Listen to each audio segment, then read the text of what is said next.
বিয়ে তারে বলে একটা নারী একটা পুরুষের সঙ্গে ইসলাম শরীয়তের বিধান মোতাবেক আঁকত কমপ্লিট করা। অমুকের পুত্র অমুক তোমাকে জীবনের সঙ্গী বানাতে এসেছে, এই তিনজন সাক্ষীর সামনে তুমি আমাকে উকিল নিযুক্ত করো, তুমি যে এই বিয়েতে রাজি সেই প্রস্তাবটার প্রতি উত্তর দাও। মেয়েটি যদি বলে হ্যাঁ হুঁ, কিংবা যদি ফিক করে হেসে পড়ে শরীয়তের বিধান, কথা না বলে যদি শুধু হাসে বিয়ের প্রস্তাব শুনলে, তাহলে ও রাজি, এটাই মেনে নিতে হবে। মানে হেসেছে, মানে ওর মত আছে, মুখে হ্যাঁ বলতে পারছে না, লজ্জায় হেসে দিয়েছে, এতেই ওর রাজি। শরীয়তের ফতোয়ার কিতাবে তথ্য এসেছে ওই পুরুষটার সঙ্গে যুবকের সঙ্গে সংসার করতেও রাজি, ঠিক করে হেসেছে। এরা দুজন স্বামী স্ত্রী হয়ে গেল, সারা জীবন যৌবনের ক্ষুধা একে অপরের কাছ থেকে নিবৃত্তি করে সংসার জীবনে সুখী হয়ে থাকতে পারবে। মেয়েদের জন্য কটা স্বামী রাখা শরীয়তে জায়েজ? মেয়েদের জন্য কটা স্বামী শরীয়তে রাখা জায়েজ? আলহামদুলিল্লাহ। একজন আমার বাবাজি বৃদ্ধ মানুষ, তিনি হাত তুলেছেন, আঙুল দেখিয়েছেন একটি। আর আপনারা কেউ তো হাতটা তুললেন না, জবানের কণ্ঠের আওয়াজও আমি অধম আমার কানে পৌঁছালেন না। শরীয়তে মেয়েদের জন্য স্বামী রাখা শরীয়তে জায়েজ হলো একটি, কিন্তু পুরুষের জন্য আল্লাহ পাক শরীয়তের বিধান করেছেন ফানকিহু, তোমরা নিকাহ করো, বিবাহ করো, মা তাবা লাকুম মিনান নিসা, যে মেয়েটা তোমার নজরে চয়েস হয়, পছন্দ হয়, ভালো লাগে, ওই মেয়েটাকে জীবন সঙ্গী বানিয়ে নাও বিবাহের মাধ্যম দিয়ে। আল্লাহ যে বিবাহ বন্ধন জান্নাতুল মাওয়ার ভিতরে আদম নবী এবং মা হাওয়ার সঙ্গে যে বিবাহ বন্ধন বানিয়ে দিয়েছিলেন, সেই বিবাহ বন্ধন এখনো পৃথিবীতে চালু আছে। জোরে বলুন একটু সুবহানাল্লাহ। বিবাহ বন্ধনের কয়েকটি শর্ত আছে। ছেলেটা প্রস্তাব দেবে, মেয়েটা সেটা কবুল করবে। তাহলে যে আগে প্রস্তাব দেয় তার দাম বেশি না যে গ্যাট হয়ে বসে থাকে তার দাম বেশি? বিয়ের সময় মেয়ের দাম বেশি না ছেলের দাম বেশি? বিয়ের সময় হিসাব করলে দেখা যায় ছেলের কিন্তু দাম নাই, দাম কিন্তু মেয়ের। কারণ ছেলে উপজে যায় মেয়ের বাড়ি, মেয়ে উপজে বিয়ের সময় ছেলের বাড়ি আসে না। ঠিক বললাম না ভুল বললাম? এজন্য শরীয়তে মেয়ের দাম কিন্তু এখানে বেশি। ও গ্যাট হয়ে বাপের বাড়ি বসে থাকে, আর ছেলেটাকে উপজে যেতে হয় সেখানে জীবনের সঙ্গী বানাতে। তারপরে ওই মেয়েটাকে নিয়ে জীবন সঙ্গিনী বানাবে, শরীয়তের বিধান মোতাবেক তাকে একটা মোহরানা আদায় করতে হয়। এই মোহরানা মেয়েকে দিতে হয় না, দিতে হয় ছেলেকে। ঠিক বললাম না ভুল বললাম? এত টাকা মোহরে এওয়াজে তোমার সঙ্গে বিবাহ দেয়া হলো, একটা মোহর বাঁধতে হয়। তবে নবী মুহাম্মদ রাসূলুল্লাহ জানিয়েছেন ছেলের অবস্থা বুঝে মোহরানা ধার্য করবে। বর্তমান বাজার মূল্য বেশি বলে তুমি 10 লাখ টাকা, 5 লাখ 51 টাকা মোহর বাঁধিও না। ওই ছেলেটার আর্থিক অবস্থার খবর নাও কেমন আছে। নগদ মোহর পরিশোধ করার বিধান শরীয়তে আছে, বাকি বিয়ে পড়ানো শরীয়তে নিষিদ্ধকরণ করেছে। কিন্তু শরীয়তে যেটা নিষিদ্ধ সেইটাই আমরা ব্যবহার করি, আর যেটা শরীয়ত পছন্দ করেছে সেটা আমরা দূরে ঠেলে রাখি। অধিকাংশ ব্যক্তি স্ত্রীকে বিয়ে করে বাড়ি এনেছে মোহর ধার্য করে, কিন্তু শরীয়তের বিধান হলো স্ত্রীকে ব্যবহার করার আগে মোহর পরিশোধ করতে হবে। মোহর যদি পরিশোধ না করো, তার গুপ্তাঙ্গের ইজ্জতের মূল্য যদি না দাও, ওই স্ত্রী তুমি ব্যবহারের উপযুক্ত হিসাবে পাবে না, তাকে ব্যবহার করতে পারবে না। যদি মোহর না দিয়ে তুমি পুরুষ ব্যবহার করো, তাকে জীবন যৌবনে ক্ষুধা নিবৃত্তি করো, তাহলে তোমার জন্য ওটা শরীয়তে হারাম কাজ হবে। কি কাজ? হারাম কাজ হবে, জেনার তোহমতের মতো কাজ হবে, এবং যা বাচ্চা হবে বাচ্চা হারাম জাদা হওয়া আবশ্যক হবে। ও বাচ্চার শরীয়ত বৈধ বাচ্চা হবে না, মোহরানা শোধ করতে হবে। এখন মোহরানা যদি নগদ টাকা দিয়ে শোধ করতে না পারে, বিভিন্ন জিনিসের মাধ্যম দিয়ে স্ত্রীর কাছ থেকে মোহরানা আদায় করে নেওয়া যায়। 100 বাদাম ভাজা দেওয়াও যায়, একটা পানের খিলি দিয়ে স্ত্রীর কাছ থেকে মোহরানা আদায় করা যায়, 1 প্যাকেট বিস্কুট দেওয়া যায়। তবে মোহরানার দামটা ধার্য করে বলতে হবে, এই পানটার দাম আমার মোহরানায় 5,01,100 টাকা কি 51 টাকা ধার্য করেছিল, পানটার এই দাম। যদি তুমি আমার কাছ থেকে কিনে নাও তাহলে আমি তো স্ত্রী হিসাবে গণ্য করে আমার পাশে শোয়ার জায়গা দেব, অন্যথায় তোমার জায়গা আলাদা, আমার জায়গা আলাদা। নারী বড় সুখের ঘর ভাবতে আসে পুরুষের ঘরে, এই জন্য তারা এইরকম বিপদে যখন পড়ে জানে আমার সারা জীবনের সঙ্গী হবে। ও 5,01,151 টাকাও মাঝে মাঝে একটা পান কিনে নেয়। দেখবেন যে কোনো জিনিস খরিদ করে নাই, ও তখন বলে আমি ঋণগ্রস্ত আছি তোমার কাছে, ওই পানটার মাধ্যম দিয়ে আমি মোহরানা ঋণটা পরিশোধ করে নিলাম। জোরে বলুন সুবহানাল্লাহ। স্ত্রীকে ব্যবহার করলে শরীয়তে অবৈধ হবে না। ওই স্বামী স্ত্রী মিলনে যত সন্তান হবে, এটা আব্দুল কাদের জিলানীর মতো সন্তান হওয়া অসম্ভব নয়, খাজা মঈনুদ্দিন চিশতির মতো সন্তান হয় কোন রকম অসম্ভব নয়। পিরান বিলিদাস থেকে মুহিউদ্দিন আব্দুল কাদের জিলানী, ইরাকের বাগদাদের জমিনের বিশ্ববিখ্যাত তামাম ওলিদের সেরা ওলি যিনি, তার মতো মানুষ হতে অসুবিধা হবে না। ফুরফুরার পীর আবু বকর সিদ্দিক আল কুরাইশির মতো মানুষ হতে কোনো অসুবিধা হবে না। কিন্তু মোহর আদায় না করে যদি স্ত্রীরা ব্যবহার করেন, স্ত্রী যদি সন্তান সম্ভব হয়, ও সন্তান কিন্তু হারামজাদা হবে। বাপেরে বাপ বলবে না, মারে মা বলবে না, মাঝে মাঝে বলবে ইংরেজি ভাষায় get out of the room. বাপ বলে তোরে মাধ্যমিক ফার্স্ট ডিভিশনে পাস করিয়েছি, 3টে প্রাইভেট মাস্টার রেখে ইংরেজির পোকা হয়ে গেছিস তুই, তুই পানি চাস না, বলিস ওয়াটার দাও।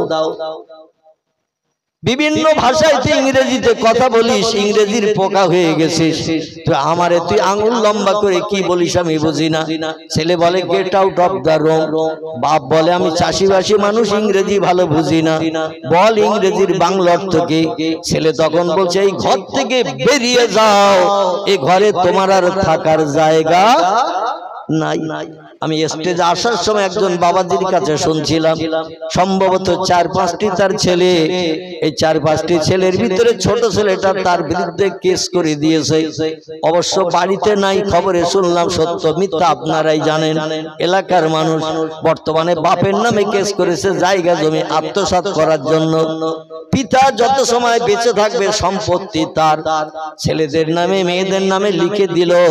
সে যদি বলে আমার মরণ পর্যন্ত আমারই দায়িত্ব থাকবে, মরে গেলে তোরা ভাগ বাটোয়ারা করে নিবি, বাপের উপরে কথা বলার অধিকার কোন সন্তানের নাই।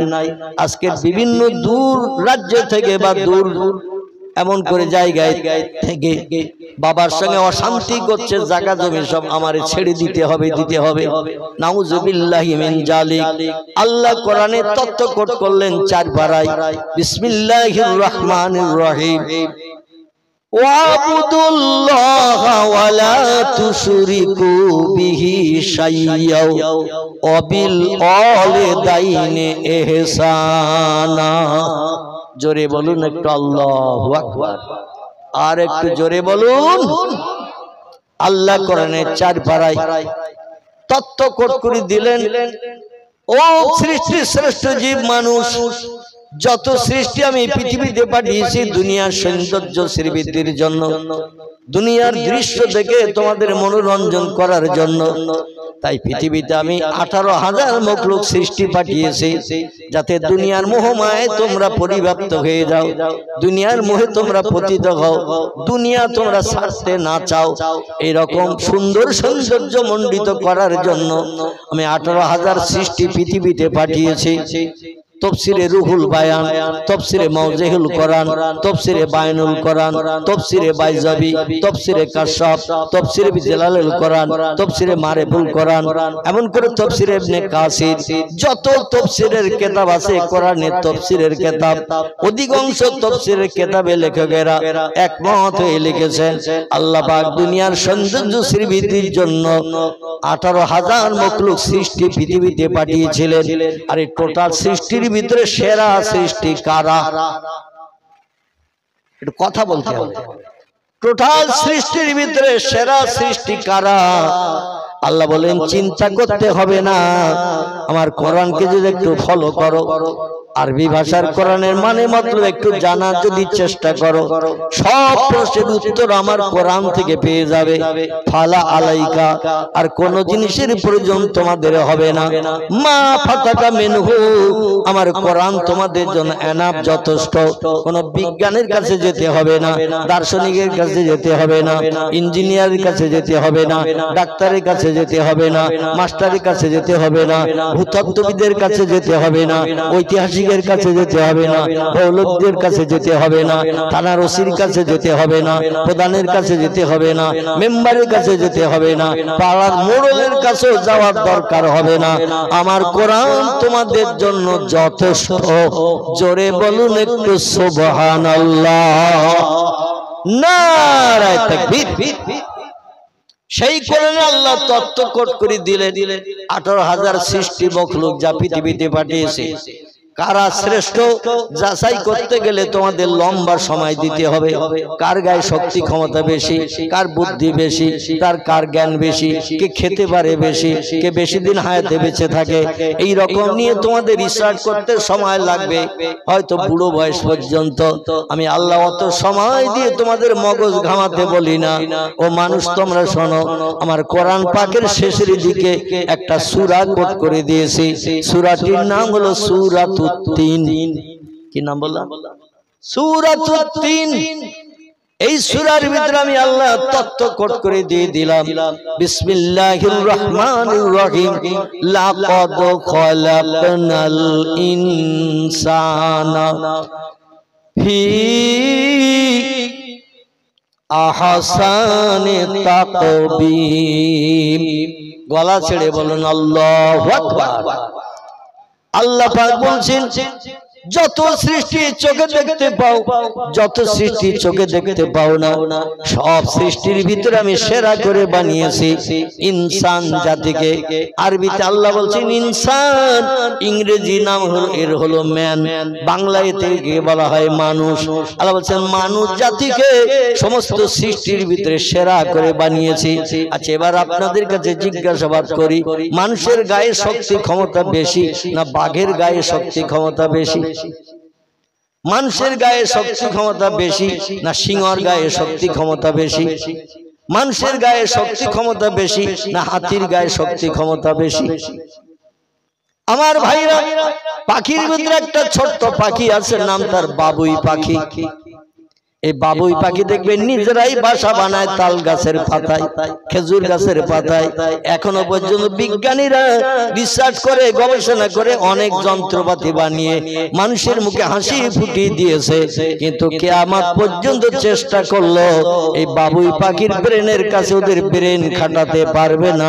এখনো পর্যন্ত বাবুই পাখির বাসা দুনিয়ার বিজ্ঞান বানাতে অক্ষম। বিজ্ঞানীরা বর্তমানে জাল বুনি দিয়েছে, এখন আর খচ্চি সুতো দিয়ে জাল বুনতে হবে না। দূরের মানুষ দূরে আছে, আপনি আছেন দূরে 10,000 কিলোমিটার দূরে, আপনার আপনজন কেমন আছে ইংল্যান্ড আমেরিকায়, দেখতে চাইলে বিজ্ঞানীরা এই ধরনের মোবাইল মেশিন আছে যাতে একটা আঙুল লাগালে সঙ্গে সঙ্গে শুরু হয়ে যায় ফটো ছবি ওঠা। আছে তো মোবাইল নাকি?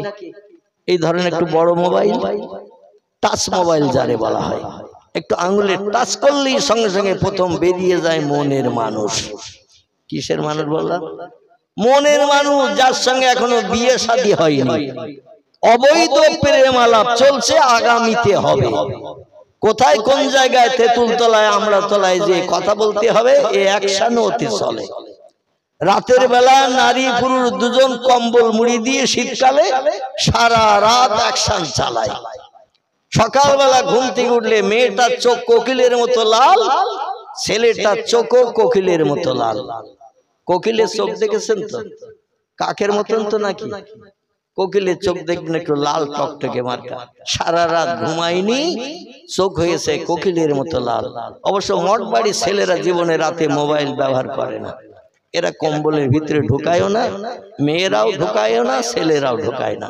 এখানকার ছেলে মেয়েদের নামে বদনাম দেব না, কারণ আমি এখনো সুস্থ হতে পারি নাই, এখনো গা টলে, শরীর দুর্বল। আবার ঘা কত খাবো মঠ বাড়িতে ওয়াজ করতে এসে?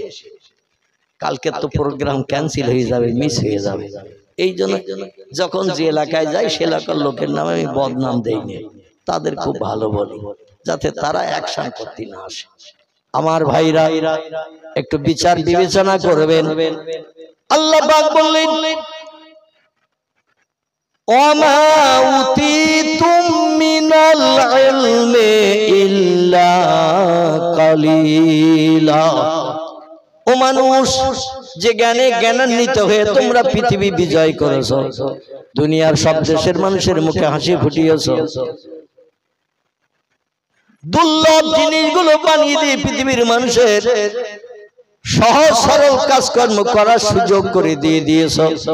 তোমরা ক্যালকুলেটর বানিয়েছো, কম্পিউটার বানিয়েছো, রিমোট কন্ট্রোল বানিয়েছো, স্যাটেলাইট বানিয়েছো, ইন্টারনেট বানিয়েছো, উপগ্রহ বানিয়েছো, চন্দ্রযান বানিয়েছো, পাতাল রেল বানিয়েছো, রেডিও বানিয়েছো, ভিডিও বানিয়েছো, ভিসিআর বানিয়েছো, কোল্ড স্টোর হিমঘর বানিয়েছো।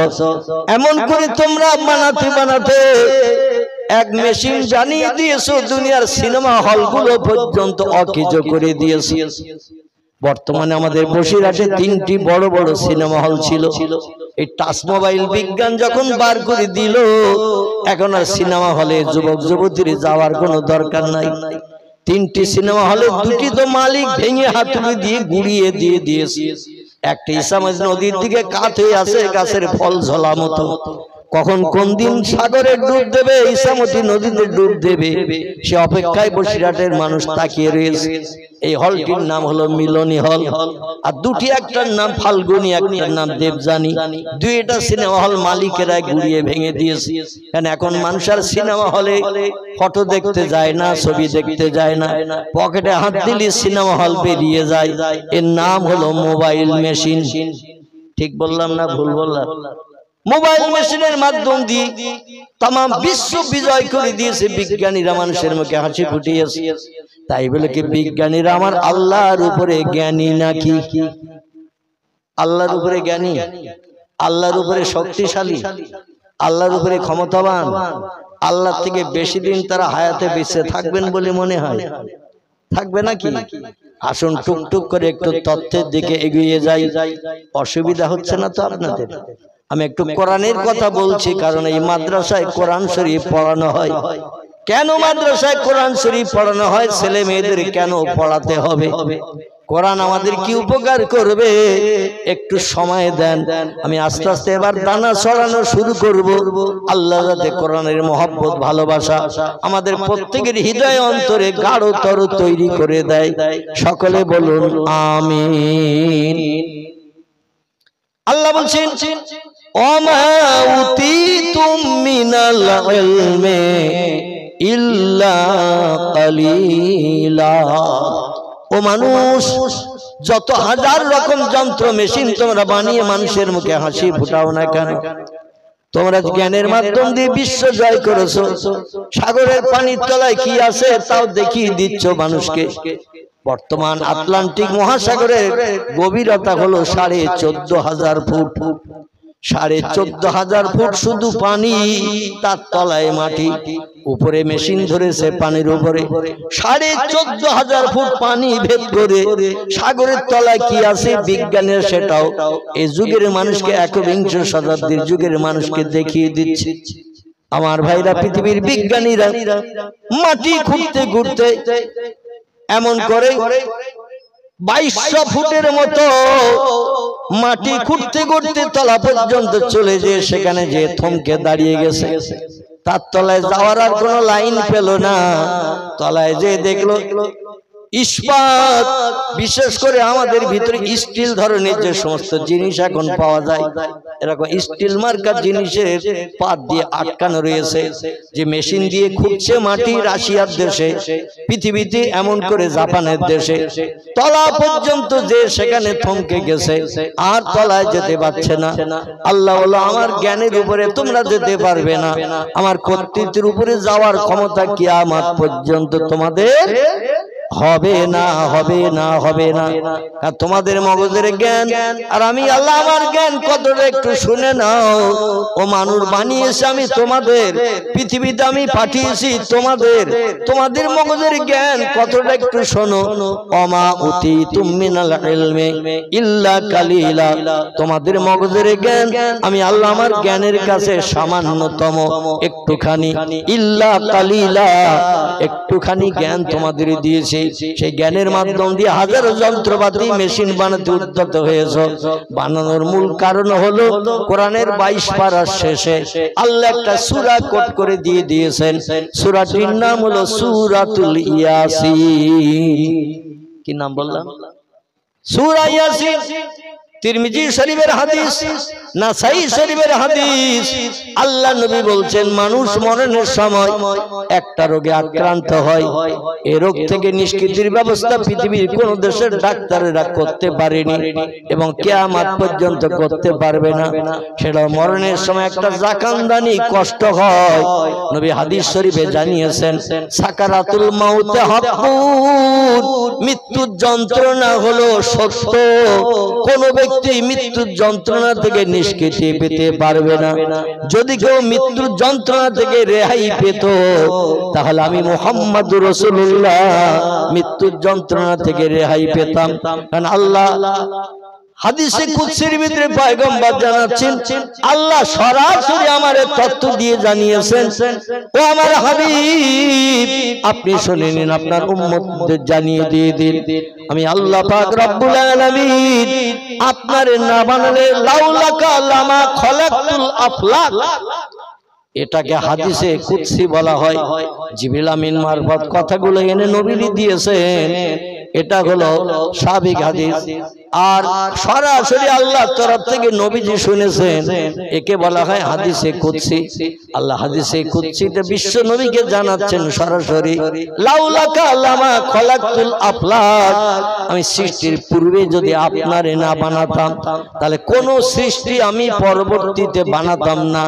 যা কিছু বানিয়েছি সব আপনার নূরের মাধ্যম দিয়ে কিঞ্চিত কিঞ্চিত দিয়ে বানিয়েছি। জোরে বলুন একটু সুবহানাল্লাহ। আল্লাহ বলছেন, ওয়া ইন্নাকা লাআলা খুলুকিন আযীম, আমার বানানো সমস্ত সৃষ্টির ভিতরে সেরা হলেন আপনি। আপনার মতো সেরা সৃষ্টি আমি বিশ্ব মাজারে এবং আসমানের উপরেও বানাই নাই। নবী মুহাম্মদ রাসূলুল্লাহ ফেরেশতাদের থেকেও দামি, হুর গেলেমানদের থেকেও দামি। পৃথিবীর মানুষদের ভিতরে তিনি হলেন সেরা, জিনের ভিতরেও তিনি হলেন সেরা। আর যত সৃষ্টি আছে সব সৃষ্টির কাছে আমাদের পয়গম্বর হলেন সেরা। সেই পয়গম্বর বলছেন, আল্লাহ যদি মরণের কষ্ট আমারে না দিত, তবে বুঝতাম আমার কিছু ভক্তরা মরণের কষ্ট থেকে নিষ্কৃতি পেতে পারবে। কিন্তু আমি মুহাম্মদ রাসূলুল্লাহ বলছি, সাকারাতুল মাউত হাক্কুন, মৃত্যুর যন্ত্রণা হলো সত্য, সত্য। আমি মুহাম্মদ রাসূলুল্লাহ পর্যন্ত রেহাই পাই নাই। এইজন্য আমার প্রত্যেক উম্মতের মরণের সময় কষ্ট হবে। এই মরণের কষ্ট হবে, মরণের কষ্ট থেকে কেউ নিষ্কৃতি পেতে পারবে না। সেই নবীজিকে আল্লাহ ডেকে বলছেন, ওয়াইন্নাকা লাআলা খুলুকিন আযীম, তবে আপনি শুনে নিন, যত সৃষ্টি আমি বানিয়েছি সমস্ত সৃষ্টির ভিতরে আপনাকে সেরার মর্যাদা দিয়ে বানিয়েছি। কিয়ামত পর্যন্ত পৃথিবীর কোন ব্যক্তিত্ব আপনার সমতুল্য হতে পারবে না। যদি বলেন হোয়াট ইজ দ্য ডকুমেন্ট, তার বাস্তব প্রত্যুত্তরকে আমি গোটা 2-3 তথ্য দেব, আর কিয়ামত পর্যন্ত সময় দেব। কত পর্যন্ত? কিয়ামত পর্যন্ত সময় দেব। ইজা তুলি শামসে মাগরিবে হা ও গুরুবি শামসে মাশরিকে হা। হাদিস শরীফে আল্লাহর নবী জানিয়েছেন যেদিন পশ্চিম দিক থেকে ভোরবেলা গাছের মাথা দিয়ে ডগমগ করে সূর্যোদয় হবে ও গুরুবি শামসে মাশরিকে হা, পূর্ব দিকে সূর্য ডুবতে যাবে, সেদিন একটা ছোট্ট দিন বানানো হবে নবীজির কথা মোতাবেক। খামসিনা আলফা সানা মিম্মা তাউদ্দুন। জোরে বলুন একটু আল্লাহু আকবার। আচ্ছা, কোরআনের কথা সব সত্য না মিথ্যা? সবাই একমত? তাহলে পয়গম্বর মুহাম্মদ রাসূলুল্লাহর জবানি যারা হাদিস শরীফ বলা হয়, এগুলো সব মিথ্যা তো নাকি? একটা তো বলেছেন সত্য, কোরআনের কথা সত্য, তাই নবীর জবানি হাদিসগুলো সব মিথ্যা তো নাকি? আপনারা তো মেনে নিচ্ছেন দেখছি, কেউ কথা বলছেন না। সত্য, আলহামদুলিল্লাহ। তাহলে দুটো কিতাবই সত্য। আল্লাহর কোরআনে আছে 1450 বছর আগে লিপিবদ্ধ হয়েছে হযরত ওমর রাদিয়াল্লাহর জামানায়। পাক কালাম কোরআন মজিদ ওমর রাদিয়াল্লাহু আবু বকর সিদ্দিককে কোরআন নকল করতে বলেছিলেন, কারণ আহজাবের যুদ্ধে বহু কোরআনের হাফেজ মৃত্যুবরণ করেছিলেন। হযরত ওমর বললেন, আবু বকর রে, আল্লাহর নবী সাহাবী রে, এই হাফেজরা মৃত্যুবরণ করলে ভবিষ্যৎ আর কোরআন পাওয়া যাবে না। এই জন্য হাফেজদের ডাকুন, যারা বেঁচে আছে 70 জনের মতো, কিছু কম বেশি, এদের ডাকুন, তাদের কাছ থেকে কোরআন একটা বানান। আবু বকর সিদ্দিক বললেন, ওমর, তোমার এই তথ্য আমি বাস্তবে রূপদান করতে পারবো না। নবীজির ইন্তেকালের পরে আমি রাষ্ট্রনেতা হয়েছি বলে মুসলিম জাহানের, তো আমার কাজ পক্ষে নতুন কোন কাজ করা সম্ভব হবে না। কারণ নবী জানিয়ে দিয়েছেন, কুল্লু বেদাতুন দালালাতুন কুল্লু দালালাতুন ফিন্নার। হাদিসটির বাংলা অর্থ হলো, আমি মুহাম্মদ রাসূলুল্লাহ আমার জীবন আদর্শ, কাজকর্ম, খাওয়া দাওয়া, ওঠা বসা, চালচলন, এগুলোর নাম হলো আরবি ভাষায় হাদিস। ইংরেজিতে বলা হয় দ্য সেইন্স অফ মুহাম্মদ সাল্লাল্লাহু আলাইহি সাল্লাম। বাংলায় বলা হয় নবীজির বাণী, নবীজির কথা। বিশ্ব নবীর জবানি মোবারক, কাজকর্ম, ওঠা বসা, খাওয়া দাওয়া, এগুলো সব আরবি ভাষায় বলা হয় হাদিস। আর আল্লাহর পাক কালাম কোরআন মজিদের কথাগুলো জিবরিল আমিন আল্লাহর তরফ থেকে নিয়ে নবীজির কাছে বলেছেন। নবীজির মেমোরি আল্লাহ এমন সাফ করে দিয়েছিলেন, যে কথা একবার শুনতেন, যেটা একবার চোখে দেখতেন, মরণের দিন পর্যন্ত পয়গম্বর কোনোদিন ভোলেনি, বা যিনি বর্ণনা করেছেন তার কাছে জিজ্ঞাসা করেনি, তুমি গত পরশুদিন যেটা বলে গিয়েছিলি, কিছু মেমোরিতে আছে, কিছু মেমোরিতে ঢোকেনি, আবার একটু বলো শুনে নেই। এমনটা নবীর 23 বছরের জিন্দেগিতে কোনোদিন ঘটনা ঘটেনি। জোরে বলুন একটু সুবহানাল্লাহ, নারায়ে তাকবীর। আমার ভাইরা, আবু বকর সিদ্দিকের আমল চলছেন নবীজির ইন্তেকালের পরে, কারণ হাদিস শরীফে নবীজি হায়াতে জিন্দেগিতে বেঁচে থাকতে তথ্য কি দিয়েছিলেন। নবীজি কত বড় আধ্যাত্মিক জগতের জ্ঞানী মানুষ ছিলেন। হাদিসটি বর্ণনা করছেন হযরতে সাফিনা রাদিয়াল্লাহু আনহা। তিনি বলছেন, ওয়ান সাবিনাতা ওয়ালা সামিতু রাসূলুল্লাহ সাল্লাল্লাহু আলাইহি ওয়াসাল্লাম ইয়াকুলু খিলাফাতা সালাসুনা সানাতান সুম্মা ইয়াকুনু মুলকান ওয়ামসে খিলাফাতা আবি বকর সানাতাইনে ওমরা আশারাতা উসমানা ইসনাতা আশারাতা ওয়ালিয়ান সিত্তাতা। রাওয়াহু আবু দাউদ ওয়া তিরমিজি। ইমাম আবু দাউদ রাহমাতুল্লাহ আলাইহি, ইমাম আবু ঈসা তিরমিজি রাহমাতুল্লাহ আলাইহি, দুইজনে একই হাদিস ওনাদের কিতাবে লিখেছেন। এই জন্য দুটি হাদিসের ভিতরে একই হাদিস লেখা। হাদিসটি হলো এই, আল্লাহ নবীর প্রিয় সাহাবী সাফিনা থেকে হাদিসটি বর্ণিত। উনি বলছেন, নবীর মুখ থেকে সরাসরি আমি শুনেছি, আল্লাহ নবী ডেকে বলছেন, শোনো আমার সাহাবীরা, আমার মজলিসে যারা মসজিদে নববীতে বসে আছো, আমি তাদের বলছি, আমি যখন দুনিয়া থেকে বিদায় হয়ে যাব, দুনিয়া থেকে যখন ইন্তেকাল করব, তোমাদের চোখের আড়াল হয়ে যাব, সেই সময় আমার এই রাজসিংহাসনে, মদিনার রাজসিংহাসনে জিন্দেগিতে যে 10 বছর আমি রাষ্ট্র চালিয়েছি, মদিনার রাজসিংহাসনে বসে মুসলমানদের মুখে হাসি ফুটিয়েছি, বিপদ মুসিবতগ্রস্ত লোকের পাশে দাঁড়িয়েছি, অভাবগ্রস্ত ব্যক্তিদের খাদ্য পরিবেশন করে ক্ষুধা নিবৃত্তি করেছি। এই রাজসিংহাসনে আমার পরে 30টি বছর ধরে শান্তিতে রাজত্ব চলবে, আল্লাহর আসমানি রহমত বর্ষিত হবে। তারপরে হাল্লা বেহাল বালা, আল্লাহর আসমানি গজব তসবির দানার নাই পৃথিবীতে টপ টপ করে পড়তে থাকবে। তসবির যদি সুতার এক মুখ কেটে দিয়ে আর এক মুখ যদি উপরে উঁচু করে ধরা হয়, তসবির সুতার ভিতরে থাকবে। তসবির দানাগুলো ভরা থাকে না, গোল তসবির সুতার ভিতর দিয়ে, সুতার এক জায়গা যদি কেটে দিয়ে একটা মুখ উপরে ধরা হয় আর একটা মুখ যদি নিচে ছেড়ে দেওয়া হয়, তসবির দানা সুতায় থাকবে না, ঝরঝর করে পড়বে, সব পড়ে যাবে। নবী বলছেন তসবির দানার নাই আল্লাহর আসমানি গজব আমার উম্মতদের উপরে এমন করে পড়বে, উম্মতরা শান্তিতে স্বস্তিতে বাস করতে পারবে না। সাহাবীরা বললেন ইয়া রাসূলুল্লাহ, আপনার ইন্তেকালের পরে 30 বছর শান্তিতে মদিনার রাজসিংহাসন চলবে, আল্লাহর রহমত আসবে, মানুষ সুখী স্বাচ্ছন্দ্য জীবন গঠন করে চলতে পারবে। তারপরে হাল্লা বেহাল বালা, আল্লাহর আসমানি গজব পৃথিবীতে সৃষ্টি হবে। ইয়া রাসূলুল্লাহ, কার কার আমলে কি হবে একটু বলুন শুনি। নবী কত বড় বৈজ্ঞানিক ছিলেন, কত বড় গণৎকার ছিলেন তিনি, তবে দুনিয়ার গণৎকারদের মতো হাত থেকে বলা লোক ছিলেন না। আল্লাহর তরফ থেকে যেটা শুনতেন, মা ইয়ান্তিকু আনিল হাওয়া ইন হুয়া ইল্লা ওয়াহয়ুহা। জোরে বলুন একটু আল্লাহু আকবার। অসুবিধা হচ্ছে না তো আপনাদের? আমি শুধু কেচ্ছা কাহিনী বলবো না এই জন্য, কারণ শুধু কেচ্ছা কাহিনী বললে সেই মজলিসে আল্লাহর রহমত আসে না। যে মজলিসে কোরআন হাদিসের কথা বলা হয়, আল্লাহ খুশি হয়ে যে রহমতের দরজা ওই মজলিসে খুলে দেয়। আপনাদের অসুবিধা হচ্ছে না তো? যদি বলেন হুজুর গাড়িটা একটু ঘুরিয়ে যে রাস্তা দিয়ে এসেছে ওই দিকে উল্টো দিকে যান, তাহলে আর সরবেরিয়া মুখে যাব না, আবার ঘুরিয়ে ঘটপুকুর মুখে গাড়ি ঘুরিয়ে নিয়ে যাব। কারণ আমি এখন স্টারিং হাতে নিয়ে ড্রাইভার হয়ে বসে আছি, আপনারা যাত্রী। যদি বলেন এই কোরআন হাদিসের ওয়াজ ভালো লাগতেছে না, তাহলে আবার আমি প্রয়োজন হলে স্টারিং ঘুরিয়ে এই মঠবাড়ির মোড়ের থেকে গাড়ি ঘুরিয়ে আবার মালঞ্চে হয়ে ঘটপুকুরি দিয়ে কলকাতার দিকে নিয়ে যাব। কারণ আমি ড্রাইভার, এখন যেদিকে বলবেন সেদিকে যাব। এখন অসুবিধা হচ্ছে না তো আপনাদের? আলহামদুলিল্লাহ। আর অসুবিধা হওয়ার কথা নয়, কারণ সত্য কথা কোনো ব্যক্তি শুনতে আপত্তি দর্শায় না। সত্য কথা শুনতে কেউ আপত্তি করে না। সত্যর জয় সব সময় আসে না, নাই সব সময় আসে। আল্লাহ নবী বললেন ইয়াকুলু খিলাফাতা সালাসুনা সানাতান, আমার ইন্তেকালের পরে 30 বছর শান্তিতে মদিনার রাজসিংহাসন চলবে, আল্লাহর রহমত মুসলমানদের উপরে বর্ষিত হবে।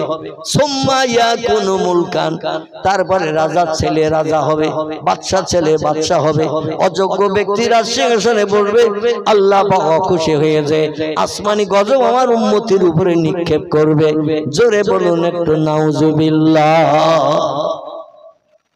নবী ভবিষ্যৎবাণী করে বললেন আবু বকর সানাতাইনে, আমার পরে রাজসিংহাসন যখন খালি হয়ে যাবে, ইন্তেকাল করে যখন কবরস্থ হব, ইন্নাহু মাইয়িতু ওয়া ইন্নাকুম মাইয়িতুন সুম্মা ইন্নাকুম ইয়াউমাল কিয়ামাতি ইনদা রাব্বিকুম লা তাকতাসিমুন।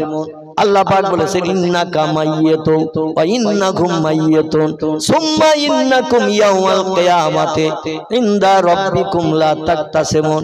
ও হাবিব মুহাম্মদ রাসূলুল্লাহ, আপনি সৃষ্টির সেরা হলো, আপনার একদিন মরণ হবে। আল্লাহ বলছেন আপনার একদিন মরণ হবে। ইন্নাহুম মাইয়িতুন, পৃথিবীতে যত সৃষ্টি আছে, হুয়া হুয়া হুয়া হুমা হুম, হুয়া মানে হলো 1 বছর, হুমা মানে হলো 2 বছর, হুম মানে হলো বহু বছর। যত সৃষ্টি পৃথিবীতে আছে সব সৃষ্টির মরণ হবে। এখন একটা ছোট্ট প্রশ্ন আপনাদের কাছে রাখি, আমরা যারা সৃষ্টির শ্রেষ্ঠ জীব, আমাদের মরণ হবে কবার? আমরা সৃষ্টি তো সেরা, সূরা 3 আল্লাহ জানিয়ে দিয়েছেন, আর সন্দেহ করার অবকাশ নাই। এখন এই সৃষ্টির সেরা জীব মানুষ, এদের মরণ হবে কবার? আলহামদুলিল্লাহ। আপনারা বলতে পারেন কিছু? 2 বার না 3 বার? আমার ভাইরা, সমস্ত সৃষ্টির মরণ হবে একবার। সেই মরণ হলেই পৃথিবীর মরণ। এই পৃথিবীর মরণের পরই আল্লাহ কোরআনে সূরা বাকারায় বলছেন সুম্মা ইহয়িকুম, মরণ বরণ করলে, যে কোনো ধর্মাবলম্বী মরণ বরণ করে তাদের ধর্মীয় বিধান মোতাবেক শেষকৃত্য সম্পন্নের জন্য কাউকে বা শ্মশানে পোড়ানো হয়, কাউকে বা কবরে কবরস্থ করা হয়। আবার পারসিক যারা অগ্নি উপাসক, আগুন পূজা করে, যারা আগুনকে স্রষ্টা বলে মান্যতা দিয়ে আগুনের কাছে মাথা নত করে সেজদা করে যারা, এদের বলা হয় পারসিক অগ্নি উপাসক। এরা কিন্তু কবরেও যায় না, শ্মশানেও পড়ে না, মারা গেলে মাথায় কোমরে দড়ি বেঁধে কাঁধে নিয়ে ফাঁকা মাঠে ফেলে দেয়। এরা হলো পারসিক। যেমন আমাদের ভারতের প্রধানমন্ত্রী, মিসেস প্রধানমন্ত্রী ইন্দিরা গান্ধীর স্বামী ছিলেন পারসিক। তার নাম কি ছিল কেউ একটু বলতে পারবে? ইন্দিরা গান্ধীর স্বামীর নাম যদি না পারেন তাহলে আমি বলবো, কিন্তু পারেন কেউ? ইন্দিরা গান্ধীর স্বামী ছিলেন পারসিক অগ্নি উপাসক, তার নাম ছিল ফিরোজ। কি নাম বললাম? ফিরোজ। ফিরোজ আমাদের মুসলিম নাম ছিল। তো ও মুসলিম হলো, অগ্নি উপাসনা করতেন, আগুন পূজা করতেন। এদের ধর্মীয় বিধান হলো মারা গেলে মাজায় কোমরে দড়ি বেঁধে কাঁধে করে নিয়ে ফাঁকা মাঠে ফেলে দিয়ে দাও, যত জীব জন্তু পছন্দ করে খেয়ে কমপ্লিট করে দিয়ে দেবে। এটাই হলো ওদের মরণের পরে ধর্মীয় বিধান। আমাদের ধর্মীয় বিধান কবর দেওয়া, হিন্দু জৈন শিখ ভাইদের ধর্মীয় বিধান শ্মশানের চিতায় আগুন দিয়ে পুড়িয়ে দেওয়া। আল্লাহ বলছেন শোনো, পুড়িয়ে যখন দিল তুমি তো শেষ হয়ে গেলে, তাই বলে ধারণা করিও না ওই তোমার মরণই শেষ। সুম্মা ইহয়িকুম, সূরা কোরআনের সূরা বাকারায় আল্লাহ তথ্য করছেন তোমাদের কিন্তু আবার জিন্দা করা হবে। যদি বলেন বিশ্বাস করি না, আপনি কাফেরে রূপান্তরিত হবেন। কারণ কোরআনের একটা কথা কোন মুসলমান মানতে যদি অস্বীকার করে আপত্তি দর্শায়, বিশ্বাস করতে যদি আপত্তি করে, শরীয়তের ফতোয়ার কিতাবে সব লেখকের একমত, ওই লোকটার মুসলমান থাকবে না, তার ঠিকানা হবে জাহান্নাম, কাফেরদের ঠিকানা জাহান্নাম। আল্লাহ কোরআনে সূরা বাকারায় বলছেন ইন্নাল্লাযীনা কাফারু ওয়া কাযযাবু বিআয়াতিনা উলাইকা আসহাবুন নারি হুম ফিহা খালিদুন। জোরে বলুন একটু আল্লাহু আকবার। আল্লাহ বলছেন আমাকে না দেখে যারা বিশ্বাস করলো না, আমি আছি একজন মালিক, আমারে দেখতে পাবে না, না দেখে বিশ্বাস করতে হবে। এই তাম বিশ্বব্রহ্মাণ্ডের মালিক একজন আছেন, নাম কি তার একটু জোরে বলেন? তাম বিশ্বব্রহ্মাণ্ডের মালিক একজন আছেন, তার নাম কি? তার নাম আল্লাহ সুবহানাহু তাআলা। যার স্ত্রী নাই, পুত্র নাই, বংশ নসল, বাপ মা, আপনজন, চাচা চাচি, দাদা দাদি কেউ নাই। আল্লাহ কোরআনে সূরা ইখলাসে তত্ত্ব কোট করে দিয়ে আমাদের মগজ সাফ করে দিয়েছেন। পৃথিবীতে ইসলাম ধর্ম ছাড়া আর যত ধর্মাবলম্বী আছে তাদের পূর্বর বউ আছে, বাচ্চা কাচ্চা সব আছে, তাদের প্রভুর বউ আছে, ভগবান ভগবতী, এমন করে নারায়ণ নারায়ণী। এভাবে ইতিহাস আলগা করলে দেখা যায় যত নাম এসেছে সব নামের পাশে একটা স্ত্রীলিঙ্গের চিহ্ন খুঁজে পাওয়া গেছে। গড গডেস, ঈশ্বর ঈশ্বরী, নারায়ণ নারায়ণী, ব্রহ্মা ব্রহ্মী, ভগবান ভগবতী, মানে স্রষ্টা আছে, তার বউ আছে। আমাদের আল্লাহর কি কোনো স্ত্রী টিস্ত্রী আছে বলে মনে হয়? কুল হুয়াল্লাহু আহাদ আল্লাহুস সামাদ। আল্লাহ বলছেন হাবিব আপনার উম্মতদের জানিয়ে দিন আমার আল্লাহ হলেন একক, আল্লাহুস সামাদ। আল্লাহ হলেন মুখাপেক্ষীহীন, কারো সাহায্যের প্রয়োজন কোনোদিন করেন না, তিনি একাই অল ইন অল। জোরে বলুন একটু সুবহানাল্লাহ।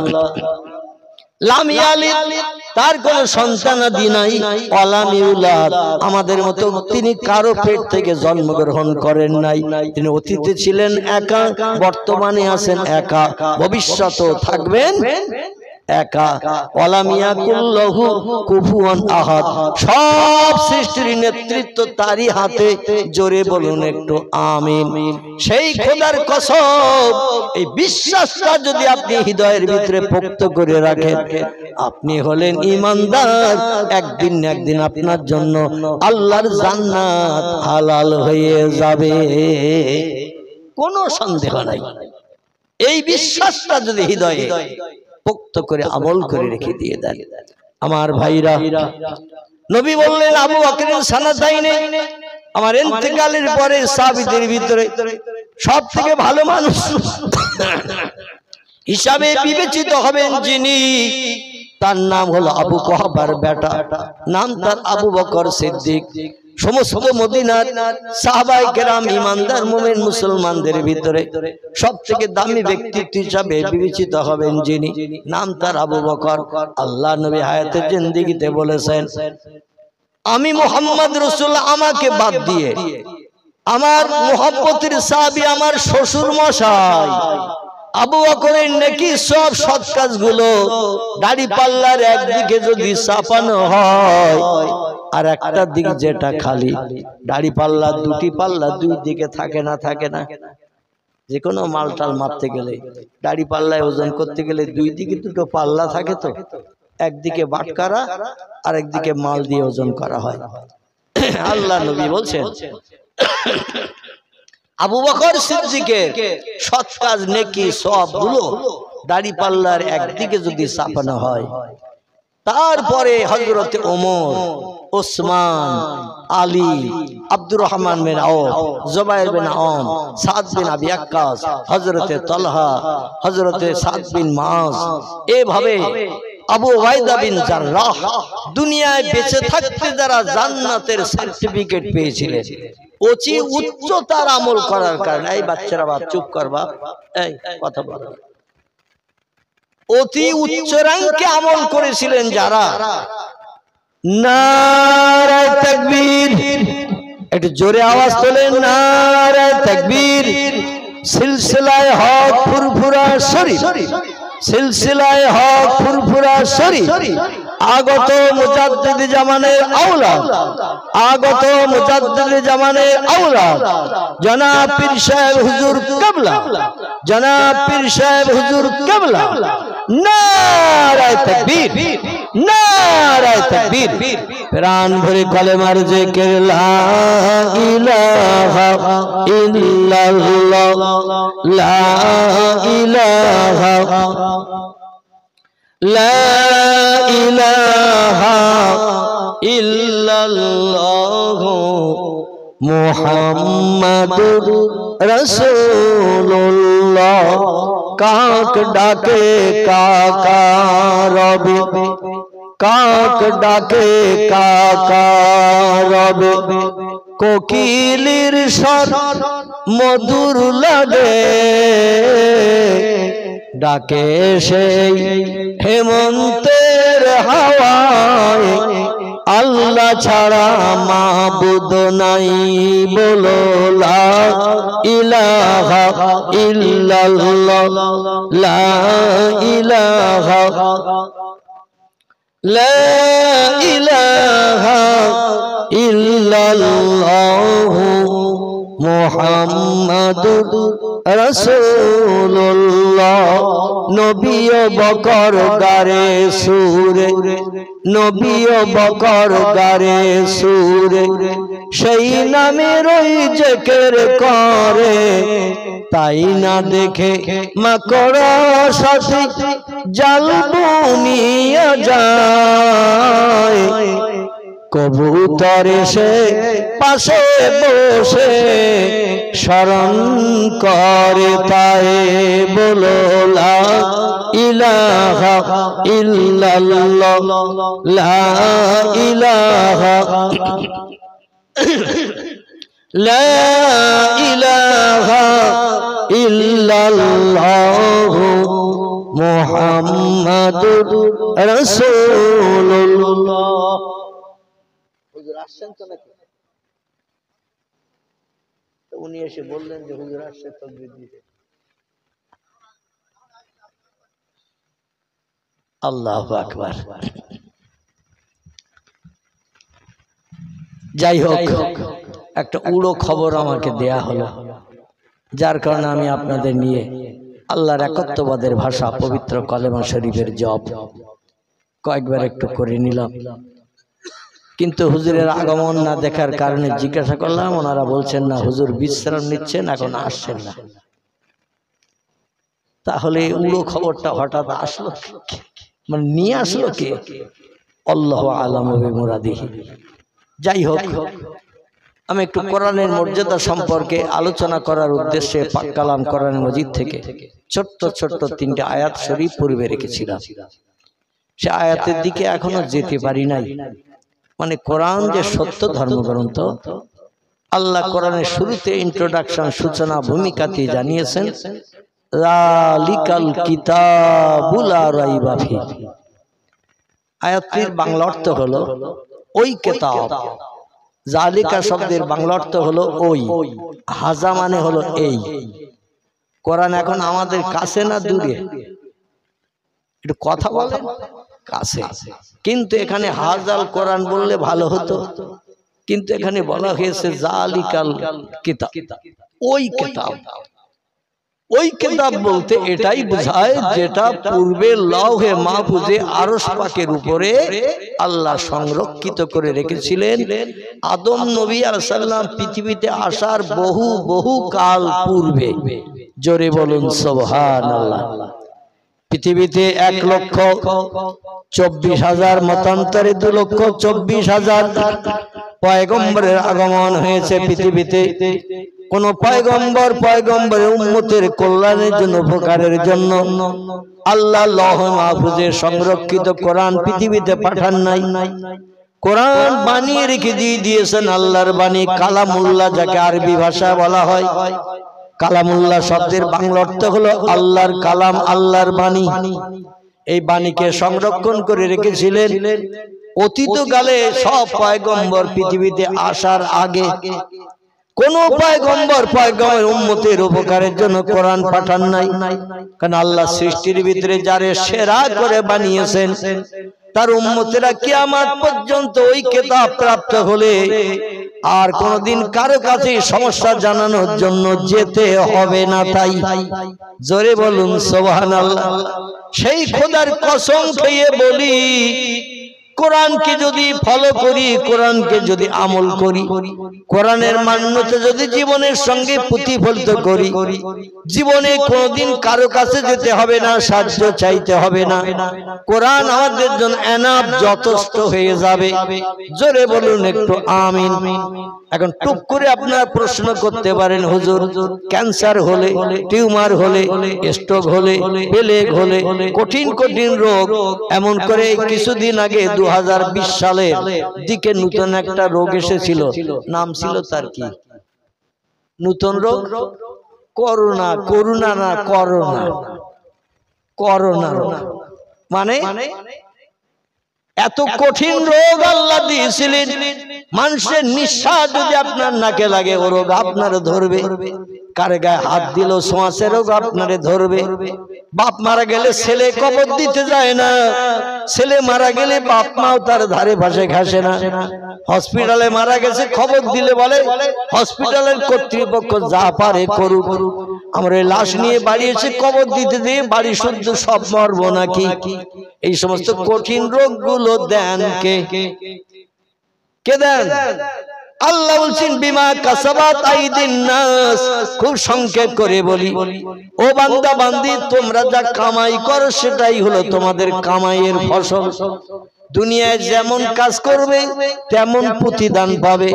24 ঘন্টা আমার জমিনে একটু আমার উদ্দেশ্যে সেজদা করবে না, কপালে একটু ধুলা মাখাবে না, নাকে খড় দেবে না, আমার নামে তাসবিহ সুবহানা রাব্বিয়াল আলা 24 ঘন্টার ভিতরে একটা বারও জমিনে সেজদা দিয়ে পড়বে না। আর আমার দুনিয়ায় বাস করবে, আমার নেয়ামত জায়গা জমি ঘর বাড়ি নিয়ে দুনিয়ায় সুখভোগ করবে, সুন্দরী স্ত্রী পুত্র নিয়ে সংসার জীবনে সুখভোগ করে জীবন যৌবনে ক্ষুধা নিবৃত্তি করবে, আমার দুনিয়ায় বাস করবে, আমার নেবে না, ওটা কোনোদিন হতে পারে না। যখন চরম বাড়ান বাড়িয়ে যাও, ইন্না বাদশা রব্বিকা লাশাদীদ, আল্লাহ বলছেন আমি তোমাদের অপদার্থতা অকর্মমূলক কাজগুলো যখন দেখব, ধৈর্যের বাইরে যখন চলে যাবে, মুয়াজ্জিন আযান দিচ্ছে আসসালাতু খায়রুম মিনান নাওম, শান্তির ঘুমের বিছানা থেকে নামাজ উত্তম, একটা কম্বল মুড়ি দিয়ে শুয়েছিলে, মুয়াজ্জিনের বাকি আওয়াজ শুনতে যাতে না হয়, আর তিনখানা তার উপরে মুড়ি দিয়ে ঘুমালে যাতে চারখানা কম্বল পুড়ে মুয়াজ্জিনের বাকি আওয়াজ কানে না ঢোকে। আল্লাহ বলছেন অপেক্ষা করো আমার আসমানি গজবের জন্য, আমি যখন আসমানি গজব নিক্ষেপ করব, একটা আন্ডা বাচ্চাকেও ছাড়বো না, একটা আন্ডা বাচ্চাকেও ছাড়বো না। আমি আল্লাহ পাক শুধু কোন শব্দ ব্যবহার করব, ইন্নামা আমরুহু ইযা আরাদা শাইয়ান আইয়াকুলা লাহু কুন ফায়াকুন।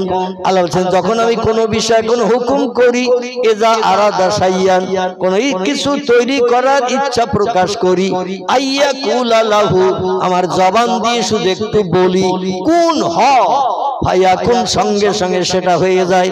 আমার কোনো কিছু বানাতে তৈরি করতে 1 সেকেন্ডের জায়গায় 2 সেকেন্ড সময় কোনদিন লাগেনি, ভবিষ্যতে লাগবে না। আমি চিরজীবন্ত, চির অমর, চির শক্তিশালী। আমার শক্তির সঙ্গে পাল্লা দিয়ে কোন বিজ্ঞান, দর্শন, ইঞ্জিনিয়ার, ডাক্তার, মাস্টার, ভূতত্ত্ববিদ আমার সঙ্গে পাল্লা দিয়ে কোনদিন জয়ী হতে পারবে না। তবে আমি তোমাদের কাছে দায়িত্ব দিলাম, কিয়ামত পর্যন্ত সময় দিলাম, পশ্চিম দিক থেকে যেদিন সূর্য উঠবে পূর্ব দিকে ডুবতে যাবে, সেদিন একটা ছোট দিন বানাবো। আল্লাহ নবী বলছেন 50 আলফা সানা মিম্মা তাউদ্দুন, সে দিনটা হবে দুনিয়ায় 24 ঘন্টা যে দিন গণনা করো, 30 দিনে মাস গণো, 365 দিনে বছর গণো, এইভাবে গুনতে থাকবে। 50,000 বছর যত ঘন্টা হয় এত ঘন্টা গুনতে থাকবে, তারপর আমি একটা দিন শেষ করব। আল্লাহ এটা পারবেন না, পারবেন না। একটা দিন বানাবেন 50,000 বছরের সমান, আল্লাহ সেই দিনটা বানাবেন। আল্লাহ বলছেন ও বিজ্ঞানীরা, দার্শনিকেরা, ইঞ্জিনিয়ার, ডাক্তার, মাস্টারেরা, গোটা 3 জিনিসের কথা বললাম, সময় দিলাম কিয়ামত পর্যন্ত, একটু চেষ্টা চালাও আমার সমসাময়িক সমকক্ষ হতে পারো কিনা। আল্লাহ কোরআনে বলছেন বিসমিল্লাহির রহমানির রহিম, তুলিজুল লাইলা ফিন নাহারে ওয়া তুলিজুল নাহারা ফিল লাইল ওয়া তুখরিজুল হাইয়া মিনাল মাইয়িতি ওয়া তুখরিজুল মাইয়িতা মিনাল হাইয়্যি ওয়া তারযুকু মান তাশাউ বিগাইরি হিসাব। জোরে বলুন একটু আল্লাহু আকবার, আর একটু গলা ছেড়ে বলুন। আল্লাহ বলছেন 3টি দায়িত্ব দিলাম আমার সমকক্ষ হতে, আমার উপরে যেতে। যদি তোমরা পারো তাহলে বুঝবো আমার শক্তি কম, তোমাদের বেশি। কারণ যন্ত্রপাতি অনেক বানিয়েছো, মানুষের মুখে হাসি ফুটিয়েছো, অজানা জিনিস তাদের হাতে তুলে দিয়েছো, পরিশ্রম করতে হবে না, বিনা পরিশ্রমে কষ্টের কাজ তোমরা সহজ করে দিয়েছো। মানুষ তাই তোমাদের নিয়ে আনন্দে আত্মহারা। তবে 3টে কাজ করো, তাহলে আমি সময় দিলাম কিয়ামত পর্যন্ত, 2-1 বছরের জন্য নয়, যতদিন পশ্চিম দিকে সূর্য না উঠবে ততদিন পর্যন্ত সময়। চেষ্টা করে দেখো আমার সমতুল্য হতে পারবে কিনা।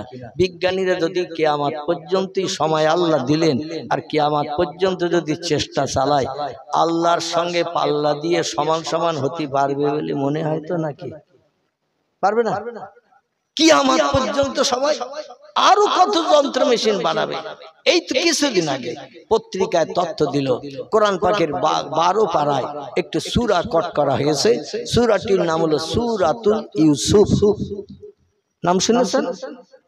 সবথেকে লম্বা পয়গম্বরের জীবনী এই সূরা ইউসুফ। কোরআনে মোট 25 জন পয়গম্বরের জীবনী আল্লাহ কম বেশি বর্ণনা করেছেন। খুব সংক্ষেপ বলছি। 25 জন পয়গম্বরের জীবনী আল্লাহ কোরআনে কম বেশি বর্ণনা করেছেন। সবথেকে লম্বা জীবনী যার, তার নাম হলো হযরত ইউসুফ আলাইহিস সালাম, ইয়াকুব নবীর বেটা। এনার জীবনীটা একটু লম্বা এবং সুন্দর জীবনী বলেও আল্লাহ পাক কোরআনে কোট করেছেন, নাহনু নাকুসু আলাইকা আহসানাল কসাস। কোরআনে যত পয়গম্বরের জীবন আমি কোট করেছি, বর্ণনা করেছি, সব পয়গম্বরের জীবনী থেকে এই জীবনীটা হলো সুন্দর, মধুর। জোরে বলুন একটু সুবহানাল্লাহ। এবং জ্ঞান অর্জনের জন্য যথেষ্ট। জোরে বলুন একটু আমিন। এই সূরা ইউসুফ নিয়ে বিজ্ঞানীরা রিসার্চ করছে, করে একটা যন্ত্র বানিয়েছে, পৃথিবীতে খুব তাড়াতাড়ি ছেড়ে দেবে। যন্ত্রটার নাম বলছি, পরে বেরিয়ে গেলেই আপনারা খোঁজ পাবেন। একটু নক করবেন আমাকে। তো একটা যন্ত্র মেশিন বিজ্ঞানীরা বানিয়ে ফেলেছে। আমরা তো খাই আর নাকে তেল দিয়ে গোবর সাবের মতো ফসফস করে ঘুমাই। সবে বরাতের সময় মেয়েদের 13 দেই, এক খতম দিতে হবে। কখন পড়বে না পড়বে বলতে পারবো না। সারা বছর আর মেয়েদের কোরআন পড়ার কোনো হুকুম জারি টারি কিছুই বাড়ি থেকে করা হয় না। ঠিক বললাম না ভুল বললাম? কোরআন ওই কাপড় দিয়ে বান্ডি করে সামসেটে কোনায় রাখা আছে, আর মুরগি দিয়ে হাসর পেছর করে সেখানে উঠে পা দিয়ে হেসলিয়ে হেসলিয়ে কোরআনের পৃষ্ঠাগুলো ছিঁড়ে একটা করে 8 টাকা 9 টাকা দামে ডিম দিয়ে দিচ্ছে। এটাই আমাদের জন্য এনাফ, যথেষ্ট। বিভিন্ন আলমারির ভিতরে শোকেসে এখানে সেখানে কোরআন রেখেছি। মাকড়সা উই পোকা খেয়ে জাল বুনিয়ে কমপ্লিট করে রেখেছি। কোরআনের জীবনে হাত পড়ে না। কিন্তু ইহুদি, খ্রিস্টান, হিন্দু, জৈন, শিখ যারা উচ্চ শিক্ষিত, তারা ঘন্টার পরে ঘন্টা রাত জেগে জেগে আল্লাহর কোরআন রিসার্চ করছে। কারণ কোরআনে সূরা ইয়াসিনে বলছেন, ইয়াসিন আল কোরআনিল হাকীম। ইয়াসিন শব্দের বাংলা অর্থ হলো আমার মোহাব্বতের ইয়াসিন। বিশ্ব নবীর গুণবাচক নাম। আল্লাহ কোরআন নবীর আদর্শ চরিত্র, আখলাক, ব্যবহার পছন্দ করে কয়েকটি গুণবাচক নাম ধরে ধরে ডেকেছেন। একটি নাম ইয়াসিন, একটি নাম তাহা, একটি নাম মুজাম্মিল, একটি নাম ধরে ডেকেছেন রহমাতাল লিল আলামিন। জোরে বলুন একটু সুবহানাল্লাহ। আল্লাহ এখানে ডেকে বলছেন, আমার মোহাব্বতের ইয়াসিন আপনি শুনে নিন, আপনার উম্মতদের জানিয়ে দিন, আল কোরআনিল হাকীম, আমার কোরআনকে আমি মহাবিজ্ঞান করে পৃথিবীতে আপনার উম্মতের মুখে হাসি ফোটানোর জন্য পাঠিয়ে দিয়েছি। কোরআন হলো মহাবিজ্ঞান। আপনার উম্মতেরা যত রিসার্চ করবে, গবেষণা করবে, নিত্য নতুন যন্ত্রপাতি কোরআন থেকে পেতে থাকবে। পৃথিবীর বিজ্ঞানীরা কিয়ামত পর্যন্ত ভিক্ষুকের কাছে, ভিক্ষুকের মতো কোরআনের কাছে হাত পেতে দাঁড়িয়ে থাকবে। আর আমার কোরআন কিয়ামত পর্যন্ত মানুষের প্রযুক্তির মাধ্যম দিয়ে নিত্য নতুন যন্ত্রপাতি বানানোর তত্ত্ব দিতে থাকবে। সব ধর্মগ্রন্থ কালের করাল গতিতে পূর্ণ হয়ে যাবে, কিন্তু আমার কোরআন থাকবে কিয়ামত পর্যন্ত নূতন। এই জন্য কোরআনের একটি নাম হলো কোরআন মজিদ। কি নাম বললাম? কোরআন মজিদ। আরবিতে মজিদ শব্দের অর্থ হলো নূতন। কোরআন কিয়ামত পর্যন্ত পূর্ণ হবে না।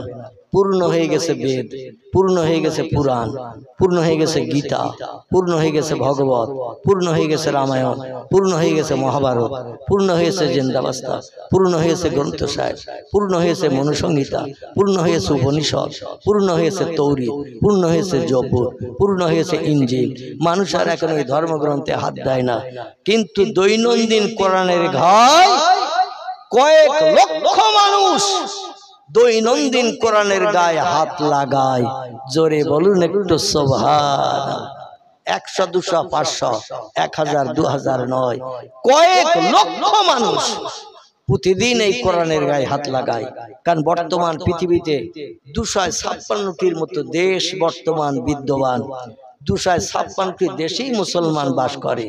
আর যত দেশে মুসলমান আছে সব দেশে কোরআন শরীফ তিলাওয়াতের জন্য মাদ্রাসা আছে না নাই? সব দেশে মাদ্রাসা আছে। আর মাদ্রাসা যেখানে আছে, বাচ্চা কাচ্চারা এই কোরআন তেলাওয়াত সেখানে করে না, করে না। ওয়ারাতিলিল কোরআনা তারতিলা।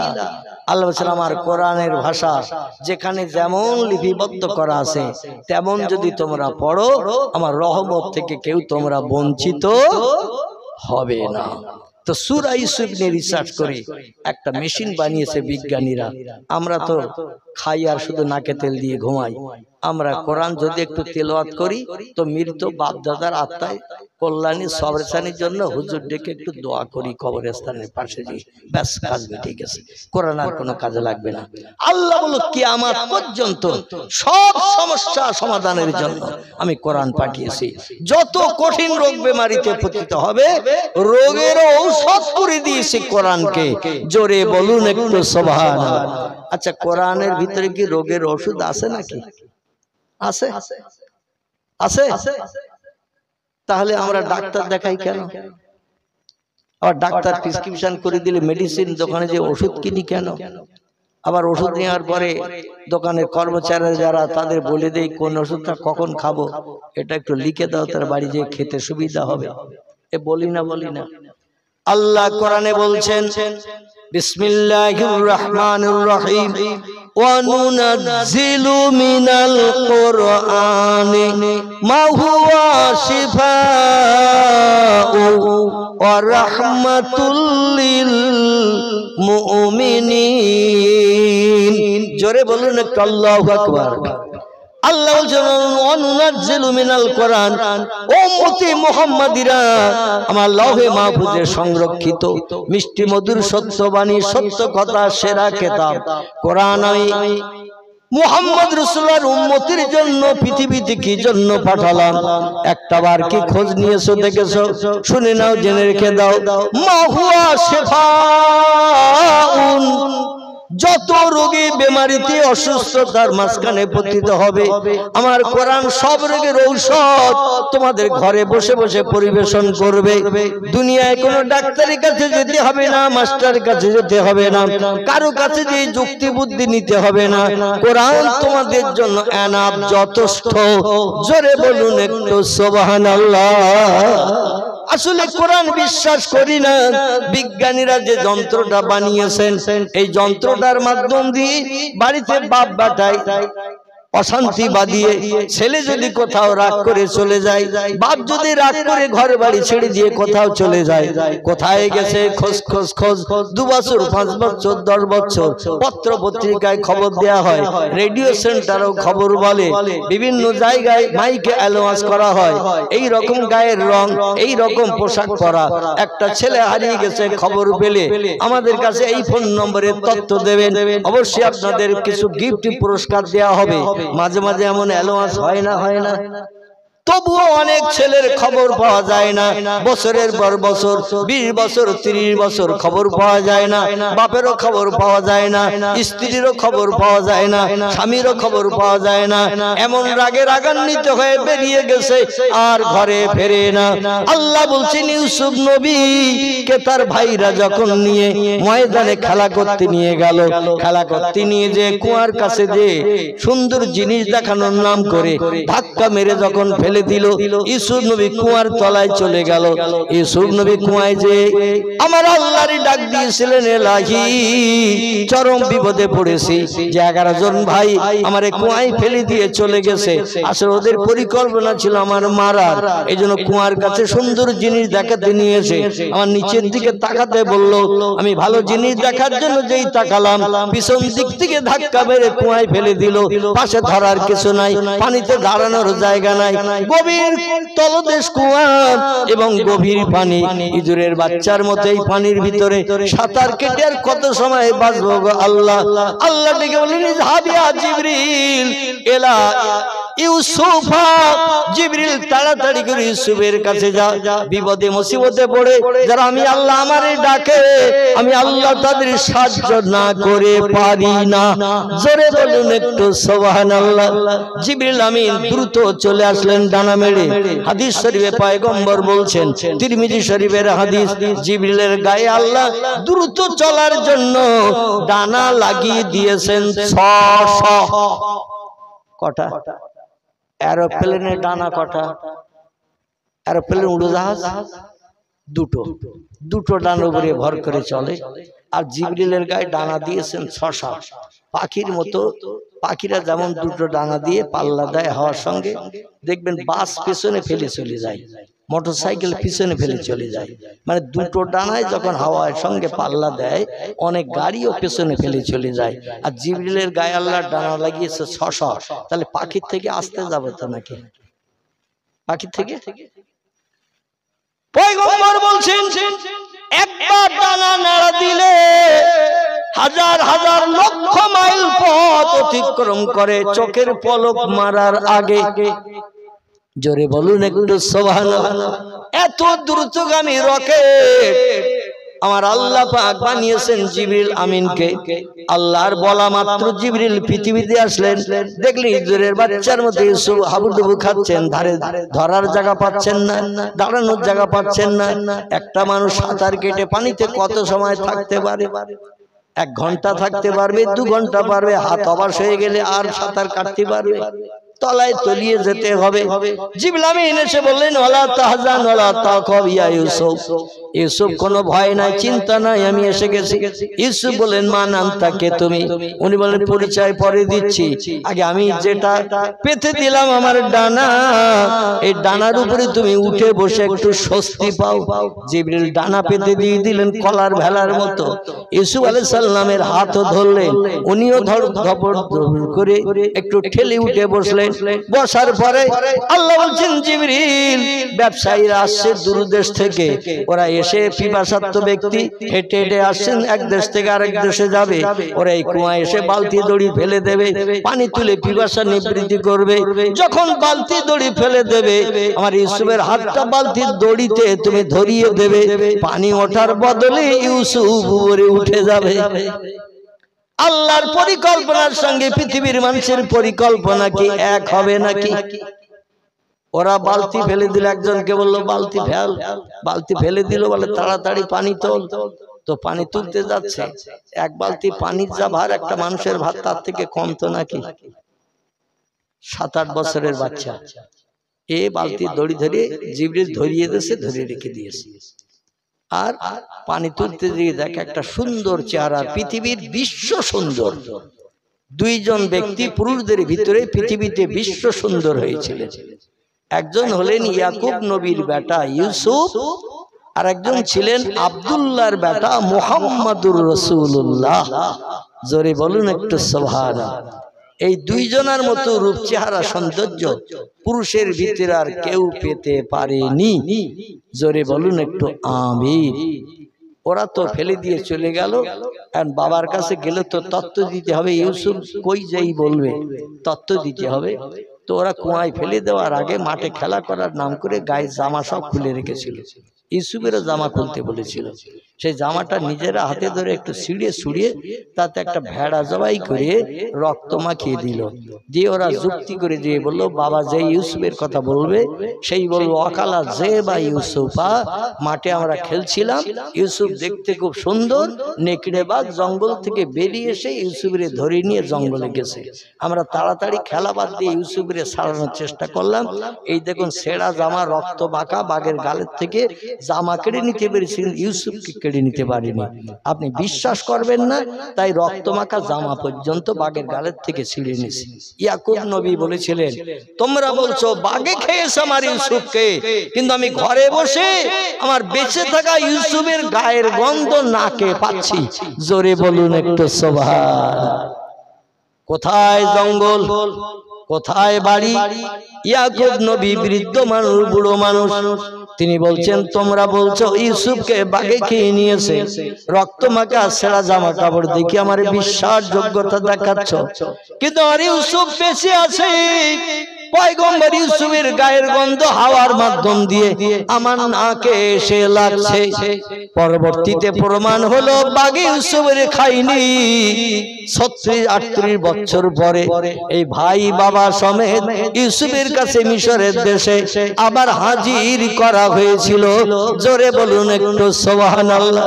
বিজ্ঞান বলছে কোরআন যখন সত্য, ভাইরা বলল ভাইরে বাঘে খেয়েছে, বাপ বলল ইউসুফের গায়ের গন্ধ পাচ্ছি, বাচ্চিতে বেঁচে আছে, পরবর্তী দেখা গেল সে মরেনি, বেঁচে আছে। এই সত্য কোরআন যখন তথ্য দিয়েছে, এমন মেশিন বানা, রাগ করে বাড়ি থেকে যে কেউ যদি পালিয়ে কোথাও যেয়ে থাকে, মেশিনের সুইচ টেপবে আর যেখানে থাকবে সেখানকার ফটো মেশিনে উঠে যাবে। আন্দাজে আড়ালে আর কোথাও খুঁজতে হবে না, মাইকে পাবলিসিটি করতে হবে না, খবরের কাগজে বিজ্ঞাপন দেওয়ার দরকার হবে না।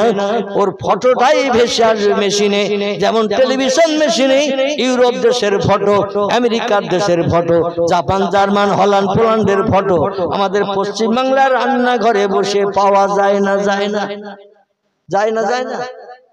পৃথিবীর যে কোনো দেশে ফুটবল খেলা, ক্রিকেট খেলা হলে ঘরে রান্নাঘরে বসে যদি অন করেন, দেখতে পাওয়া যাবে না, যাবে না।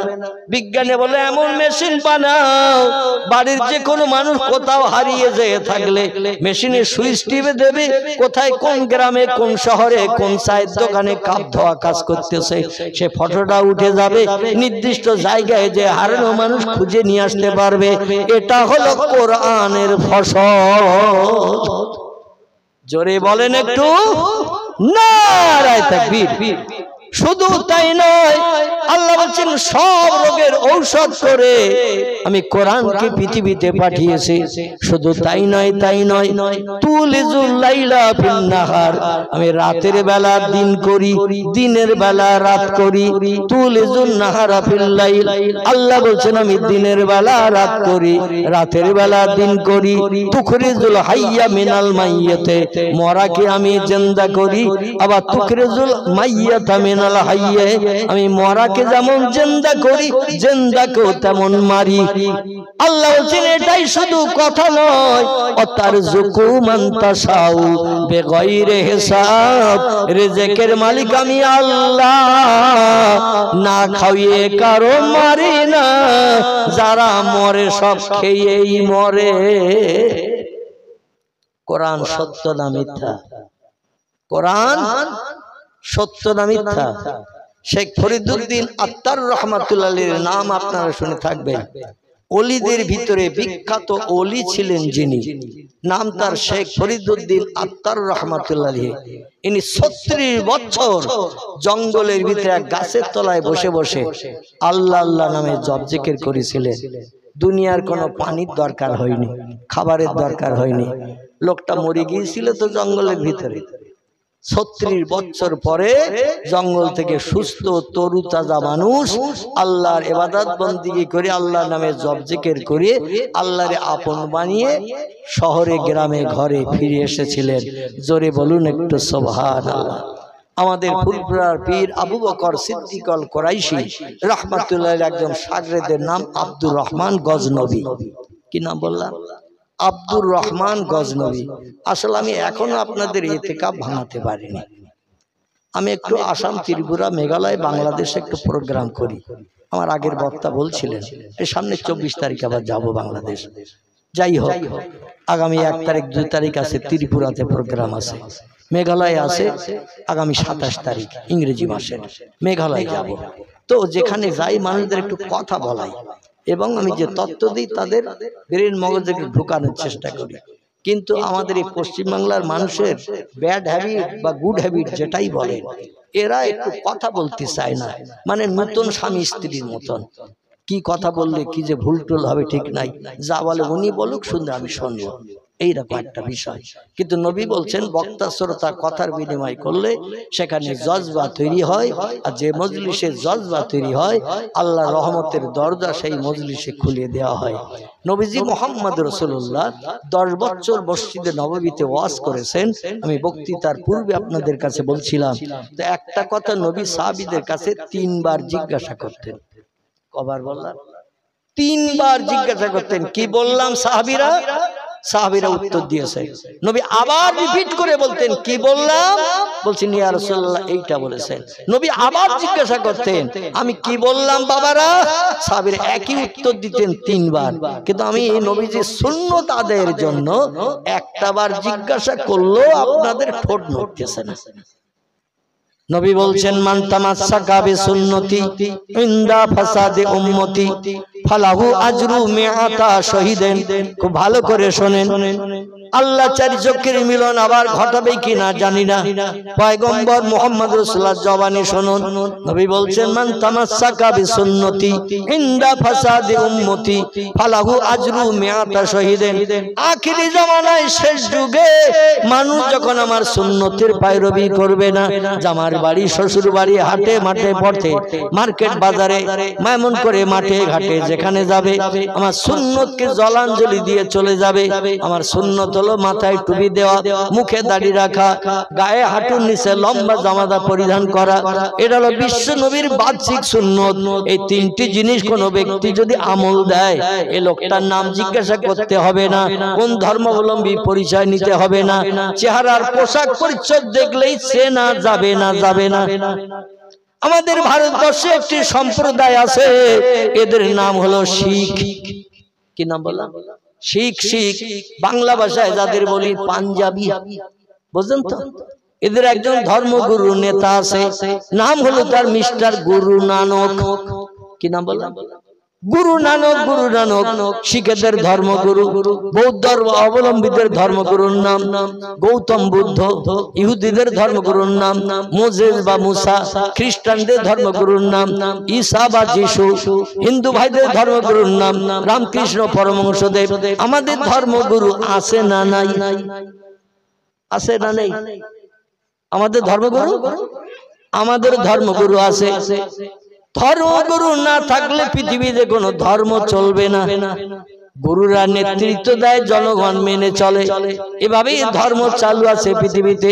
বর্তমান পৃথিবীতে ধর্মের সংখ্যা ৪,৫০০-এর উপরে, ৪,৫০০-এর উপরে ধর্মাবলম্বীর বসবাস। প্রত্যেকটি ধর্মাবলম্বীদের ধর্মীয় নেতা আছে। আমাদের একজন ধর্মীয় নেতা আছে, ধর্মগুরু। নাম কি তার? আপনারা একটু জোরে বলেন, এতে কাপ ভেঙে যাক। কি নাম আমাদের ধর্মগুরুর নাম?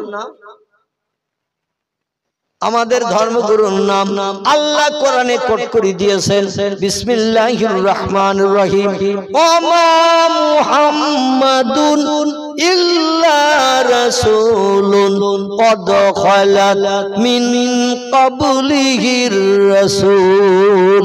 জোরে বলুন একটু আল্লাহু আকবার। আল্লাহ বলছেন আমি মুহাম্মদ নামধারী একজন ব্যক্তিকে রসুল করে, প্রফেট করে, মেসেঞ্জার করে, পথ প্রদর্শক, বার্তাবাহক, শান্তির অগ্রদূত করে বিশ্ববাসীর কল্যাণের জন্য কিয়ামত পর্যন্ত তার নেতৃত্ব মানুষ মেনে চললে পরকালে পাবে শান্তি এবং নরকাগ্নি থেকে পাবে মুক্তি। এই লোকটির নাম আমি আল্লাহ কোরআনে কোট করে দিয়েছি, মুহাম্মাদুর রাসূলুল্লাহ সাল্লাল্লাহু আলাইহি সাল্লাম। বিশ্ব নবীর বাহ্যিক সুন্নত হলো তিনটি, একটি হলো মাথার টুপি, ২ নম্বর মুখের দাড়ি, ৩ নম্বর হাঁটুর নিচে লম্বা জামা। যে কোনো একটা মুসলমান পরিধান করলে ওর নাম কি জিজ্ঞাসা করার দরকার? জিজ্ঞাসা করতে হবে কোন ধর্মাবলম্বী তুমি, একে জিজ্ঞাসা করতে হবে। চেহারার এই পোশাক পরিচ্ছদ দেখলেই চেনা যাবে। পাঞ্জাবি যারা শিখ, শিখ শিখ ওদের ধর্মগুরুর নাম হলো গুরু নানক। গুরু নানক তারও ধর্মীয় বিধান বাহ্যিক আছে ৪টি। কটি বললাম? ৪টি। দুর্ভাগ্য, সেরা ধর্ম আমরা গ্রহণ করেছি, সেরা ধর্মের অনুসারী আমরা হয়েছি, অনুচর আমরা হয়েছি, কিন্তু নবীর আদর্শ মেনে চলি না। এই ভারতবর্ষের পাঞ্জাব রাজ্যে বাস করে যারা, এরা হলো শিখ। শিখ শিখ এরা ভারতের যে কোনো রাজ্যে যদি যায়, সুরাট, বিরাট, রাজস্থান, গুজরাট, মহারাষ্ট্র, উত্তরপ্রদেশ, বিহার, কর্ণাটক, তামিলনাড়ু, পশ্চিম বাংলা থেকে শুরু করে এমন করে আসাম থেকে শুরু করে যত রাজ্য ভারতবর্ষে আছে ৩০-৩২টির মতো, যে রাজ্যেই শিখেরা যাক না কেন ওদের ধর্মগুরুর সুন্নত নষ্ট করে না। ওদের ধর্মগুরু সুন্নত হলো ৪টি, শুনে নেন। একটি হলো মাথায় লম্বা চুলের বেনি, বিবনি, সব চুলগুলোর মেকার হবে একরকম ছোট ছোট, মাঝখানে একটা বড় শিখকে বেনি রাখবে, মেয়েদের বিবনি গাথার মতো লম্বা চুল, এটা ওদের মাথায় রাখতে হয়, ধর্মীয় বিধান। ২ নম্বর হলো মাথায় পাগড়ি বাঁধতে হবে, যেখানেই থাকো না কেন ধর্মের বিধান, ধর্মগুরুর নেতৃত্ব মানতে হবে, তার সুন্নত মানতে হবে, তার আদর্শ মানতে হবে, মাথায় পাগড়ি দিতে হবে। ৩ নম্বর মুখে দাড়ি রাখতে হবে। যেটা আমাদের নবীর সুন্নত। নবী বলছেন মান কাতাল্লাহিয়া ফাকাত কাতালানি, যে লোকটি আমার সুন্নতকে জলাঞ্জলি দিয়ে দাড়ি কর্তন করে বানর হনুমান মার্কা সেজে গেল, সে যেন আমি মুহাম্মদ রাসূলুল্লাহ আমারে মার্ডার করে দিয়ে দিল। নবীজির বাণী। রাসূল বলেন মান কাতাল্লাহিয়া ফাকাত কাতালানি, যে আমার সুন্নত দাড়ি কর্তন করে বানর হনুমান মার্কা চেহারা বানালো, সে যেন আমি মুহাম্মদ আমারে মার্ডার করে দিয়ে দিল। ফাকাতালানি, আমারে মার্ডার করে প্রাণনাশ করলো। আচ্ছা, নবীর প্রাণনাশকারীর ঠিকানা জান্নাত হবে না জাহান্নাম হবে? আহারে, শিখেরা যেখানেই থাক না কেন ধর্মগুরু সুন্নত, মুখে দাড়ি ওরা কাটে না, দাড়ি রাখে। ওদের ধর্মগুরু 4 নম্বর আর একটা সুন্নত আছে, বাহ্যিক সুন্নত, চেহারার দিকে তাকালেই দেখতে পাওয়া যায়, সেটা হলো 2 হাতে 2টো করে বালা পরা। পাঞ্জাবি দেখবেন কলকাতায় যে আশেপাশে যদি কোথাও জানতে গিয়ে থাকবেন, যেখানেই যাবেন দেখবেন ওদের 2 হাতে মেয়েদের মতো 2টো বালা চুড়ি পরা রয়েছে, আছে না নাই? ওরা যেখানেই থাক না কেন এ বালা ওরা ছাড়ে না। কিন্তু ওদের ধর্ম মেনে ভবিষ্যতের পরিণতি জান্নাত হবে না জাহান্নাম হবে, আল্লাহু আলামু বিমুরাদিহি, আল্লাহই বেশি জানেন, বেশি খবর রাখেন। কিন্তু ধর্মগুরু সুন্নত যেখানেই থাক না কেন নষ্ট করে না। আর আমরা সেরা ধর্মাবলম্বী, আল্লাহ পাক কোরআনে এই তত্ত্ব কোট করে দিয়ে দিয়েছেন, বিসমিল্লাহির রহমানির রহিম, আকমালতু লাকুম দীনাকুম ওয়া আতমামতু আলাইকুম নি'মাতি ওয়া রাদিতু লাকুমুল ইসলাম দীনা। জোরে বলুন একটু আল্লাহু আকবার। আল্লাহ বলছেন আমার মুহাম্মদ রাসূলুল্লাহ এবং আপনি আপনার উম্মতদের জানিয়ে দিন, আকমালতু লাকুম দীনাকুম, যে ধর্ম দিয়ে আপনাকে পৃথিবীতে পাঠিয়েছে এই ধর্মটা আমি পরিপূর্ণতা দান করে দিলাম, ধর্মের ভিতরে কোনো কমতি রাখি নাই। ওয়াতমামতু আলাইকুম নি'মাতি, আমার যত দয়া করুণা রহমত বরকত আছে সব আপনার প্রচারিত ধর্মের উপর আমি দান করে দিয়ে দিলাম। আল্লাহ বলছেন এ আমার হাবিব, শুধু তাই নয়, রাদিতু লাকুমুল ইসলাম দীনা, 23 বছর ধরে যে ধর্ম মানুষের কাছে প্রচার করেছেন ওই ধর্মের উপর আমি আল্লাহ রাজি খুশি সন্তুষ্ট হয়ে গেলাম। জোরে বলুন একটু সুবহানাল্লাহ। এই ধর্ম যদি আমরা মেনে চলি তাহলে পরকালে আমরা যে জান্নাতে যেতে পারবো, এতে কোনো মুসলমানেরা সন্দেহ থাকা উচিত? জোরে বলুন, সন্দেহ থাকা উচিত? সন্দেহ থাকা উচিত নয়। আল্লাহর পাক কালাম কোরআনের কথা চির সত্য, এই সত্য কথা মেনে আমরা যদি চলতে পারি আমরা লাভবান হব। জোরে বলুন একটু আমিন। আল্লাহ বলছেন আমি মরারে জিন্দা করি, জিন্দারে মারি। কিয়ামত পর্যন্ত বিজ্ঞানী যদি দায়িত্ব দেয়া হয়, 3 মিনিট আগে মারা গেছেন একজন, এই লোকটা একটু জিন্দা করে দিয়ে যাও, যত টাকা চাইবে দেব। ওরা দায়িত্ব নেবে না চলে যাবে? দায়িত্ব নেবে না চলে যাবে? যদি বলে এখন রাত কটা বেজেছে, এখন রাত, আমার এখন মোবাইল বার করতে হবে, কটা বেজেছে? 2টো। তো রাত 2টোর সময় যদি বিজ্ঞানীদের বলা হয় এখন দিন 2টো বানিয়ে দাও, দিনের বেলাতে 2টো বাজলে যেমন দিনের আলো থাকে এখন দিনের 2টো বাজিয়ে দাও, বিজ্ঞানীরা দাঁড়াবে না শ্বশুর বাড়ি যাওয়ার নাম করে চলে যাবে? তারা পালিয়ে চলে যাবে শ্বশুর বাড়ি যাওয়ার নাম করে। যদি বলে চাচা বললে না, বলে শ্বশুর বাড়ি থেকে ঘুরিয়ে আসবো 6 দিনের পরে, তারপরে তথ্য নিয়ে। আচ্ছা, ওই লোকটা শ্বশুর বাড়ি থেকে বাড়ি আসবে না, ঘর জামাই রয়ে যাবে শ্বশুর বাড়ি? শ্বশুর বাড়ি ঘর জামাই রয়ে যাবে, কেন বাড়ি গেলেই চাচা ধরবে রাস্তার পরে। রাতের বেলা দিন, দিনের বেলা রাত, কিয়ামত পর্যন্ত সময় দিলে মানুষের পক্ষে করা কি সম্ভব? মানুষের জন্য করা যেটা অসম্ভব, আল্লাহ বলেন কোরআনে শুধু তথ্য কোট করি নাই, বরং সব তথ্যগুলো বাস্তবে রূপদান করে পৃথিবীর মানুষের মগজ ধোলাই করে আমার কোরআন সত্য প্রমাণ করে দেখিয়েছি। জোরে বলুন একটু সুবহানাল্লাহ, একটু জোরে বলুন সুবহানাল্লাহ। যদি বলেন হোয়াট ইজ দ্য ডকুমেন্ট, তাহলে সংক্ষেপ 1-2 তথ্য দেব। বিশ্বাস কখন আসবেন তাও তো আমি বুঝতে পারছি না। এবার আসবেন তো নাকি? একটু খবর দেবেন, আমি তো অটোমেটিক চালাচ্ছি, অন্তত তার রেসপেক্ট সম্মান তো আমাকে দেখাতে হবে নাকি। এক ব্যক্তি এসে খবর দিলে, হঠাৎ জানি না 2-1 গ্লাস খেয়েছে কিনা আল্লাহ জানে, কোনো খবর নেই, বলছে হুজুর আসতে স্থগিত দেন। যাই হোক, তখন সম্ভবত বোধহয় 1টায় 20-22টায় সেই রকম একটা টাইম হবে, তারপরে 2টো বেজে গেল। সংক্ষেপে একটা তথ্য দেই, এখান থেকে 4500 বছর আগে, কতদিন বললাম, 4500 বছর আগে ইরাকের জমিনে বাবেল বলে একটা শহর ছিল। কি নাম বললাম? বাবেল। বাবেল, এই বাবেল বলে একটা শহর ছিল ইরাকের দেশে। এইখানে এক খোদাদ্রোহীর জন্ম হয়েছিল, যার নাম আপনারা সকলে জানেন।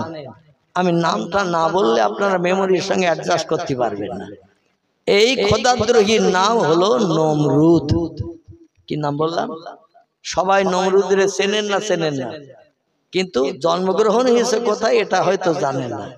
ইরাকের দেশ, এই ইরাকের দেশের বাবেল নামক শহরে জন্ম হয়েছিল তার আজরের ঘরে একজন ব্যক্তির নাম ছিল তার হযরতে ইব্রাহিম খলিলুল্লাহ।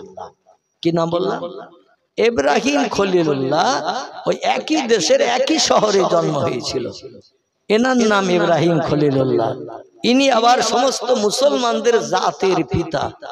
সাম্মাকুম ইব্রাহিম, কোরআনে আল্লাহ তত্ত্বকট করেছেন তিনি হলেন মুসলমানদের জাতির পিতা। নাম রাখা হয়েছে তার ইব্রাহিম আলাইহিস সালাম। আমরা যা কিছু সুন্নত মেনে চলি, আমাদের নবী যত আদর্শ পৃথিবীতে দেখিয়েছেন সব ইব্রাহিম নবীর সুন্নত। জোরে বলুন একটু সুবহানাল্লাহ। কারণ আমরা যে খাতনা দিয়ে মুসলমানি করি এটাও পর্যন্ত ইব্রাহিম নবীর সুন্নত। ইব্রাহিম নবী করেছেন, তা আমাদের নবীও আমাদের করার নির্দেশ দিয়েছেন। ইব্রাহিম যদি নবী না করতেন 80 বছর বয়সে কুড়ুল দিয়ে খাতনা করেছিলেন নিজে নিজে। কুড়ুল বোঝেন তো? কুড়ুলে কি করে? কাঠ কাটে। এই কাঠ কাটা কুড়ুল দিয়ে লিঙ্গের মাথা চামড়া কেটে মুসলমান নিজে নিজে হয়েছিলেন। আল্লাহ বলেছিলেন ওটা কেটে ভালো, ওটা রেখো না গুপ্তঙ্গের মাথায়, কারণ ওতে ময়লা জমে, নাপাকি জমে, দুর্গন্ধ জিনিস ওর ভিতরে থাকে, তোমার ইবাদত বন্দেগী কবুল হবে না। এই জন্য কেটে পরিষ্কার করে ভালো। সেখান থেকে আমাদেরও কাটতে হয়। এখন বিভিন্ন ধর্মাবলম্বীরা মুসলমানদের সুন্নত হসপিটালে যে আদায় করে নিচ্ছে, কারণ এই লিঙ্গের মাথায় চামড়া থাকলে কঠিন রোগ হয়, গনোরিয়া, সিফিলিস, এইরকম আরো কিছু কিছু রোগ, কঠিন রোগ হয়, যে রোগে আক্রান্ত হয়ে গেলে মানুষকে আর বাঁচানো যায় না। তাই ডাক্তারি নির্দেশ মেনে হসপিটালে যেও অনেক বিধর্মীরা, উচ্চ শিক্ষিতরা এখন মুসলমানদের খাতনার কাজ করছে। জোরে বলুন একটু মারহাবা, একটু জোরে বলুন মারহাবা। এই পয়গম্বর ইব্রাহিম নবীর সঙ্গে আর দ্বন্দ্ব বেঁধে গেল নমরুদের সঙ্গে। আমার ভাইরা, দ্বন্দ্ব বাজার শেষ পরিণতি হলো, আমি লম্বা জীবনী বলবো না।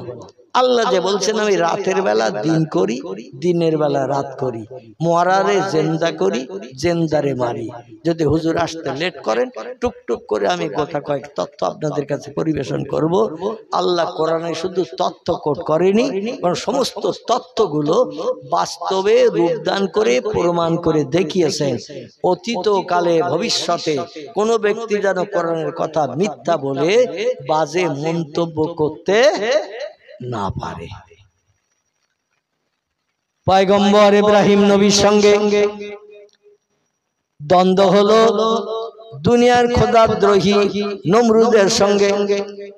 নমরুদ রাজিত্ব হাতে পেল, দেশে জনগণকে ডেকে বলল আনা রব্বুকুমুল আলা, আমি হলাম সব দেশের খোদার থেকে বড় খোদা। আমার মতো বড় খোদা, বড় প্রভু পৃথিবীতে আর কেউ নাই। ইব্রাহিম নবী বললেন এ দেশের খোদা নমরুদ, সব দেশের মালিক যিনি তিনি হলেন আল্লাহ। আর নমরুদ সত্য বলেছে না ইব্রাহিম সত্য বলেছে? একটু কথা বলে, ইব্রাহিম সত্য বলেছে না নমরুদ সত্য বলেছে?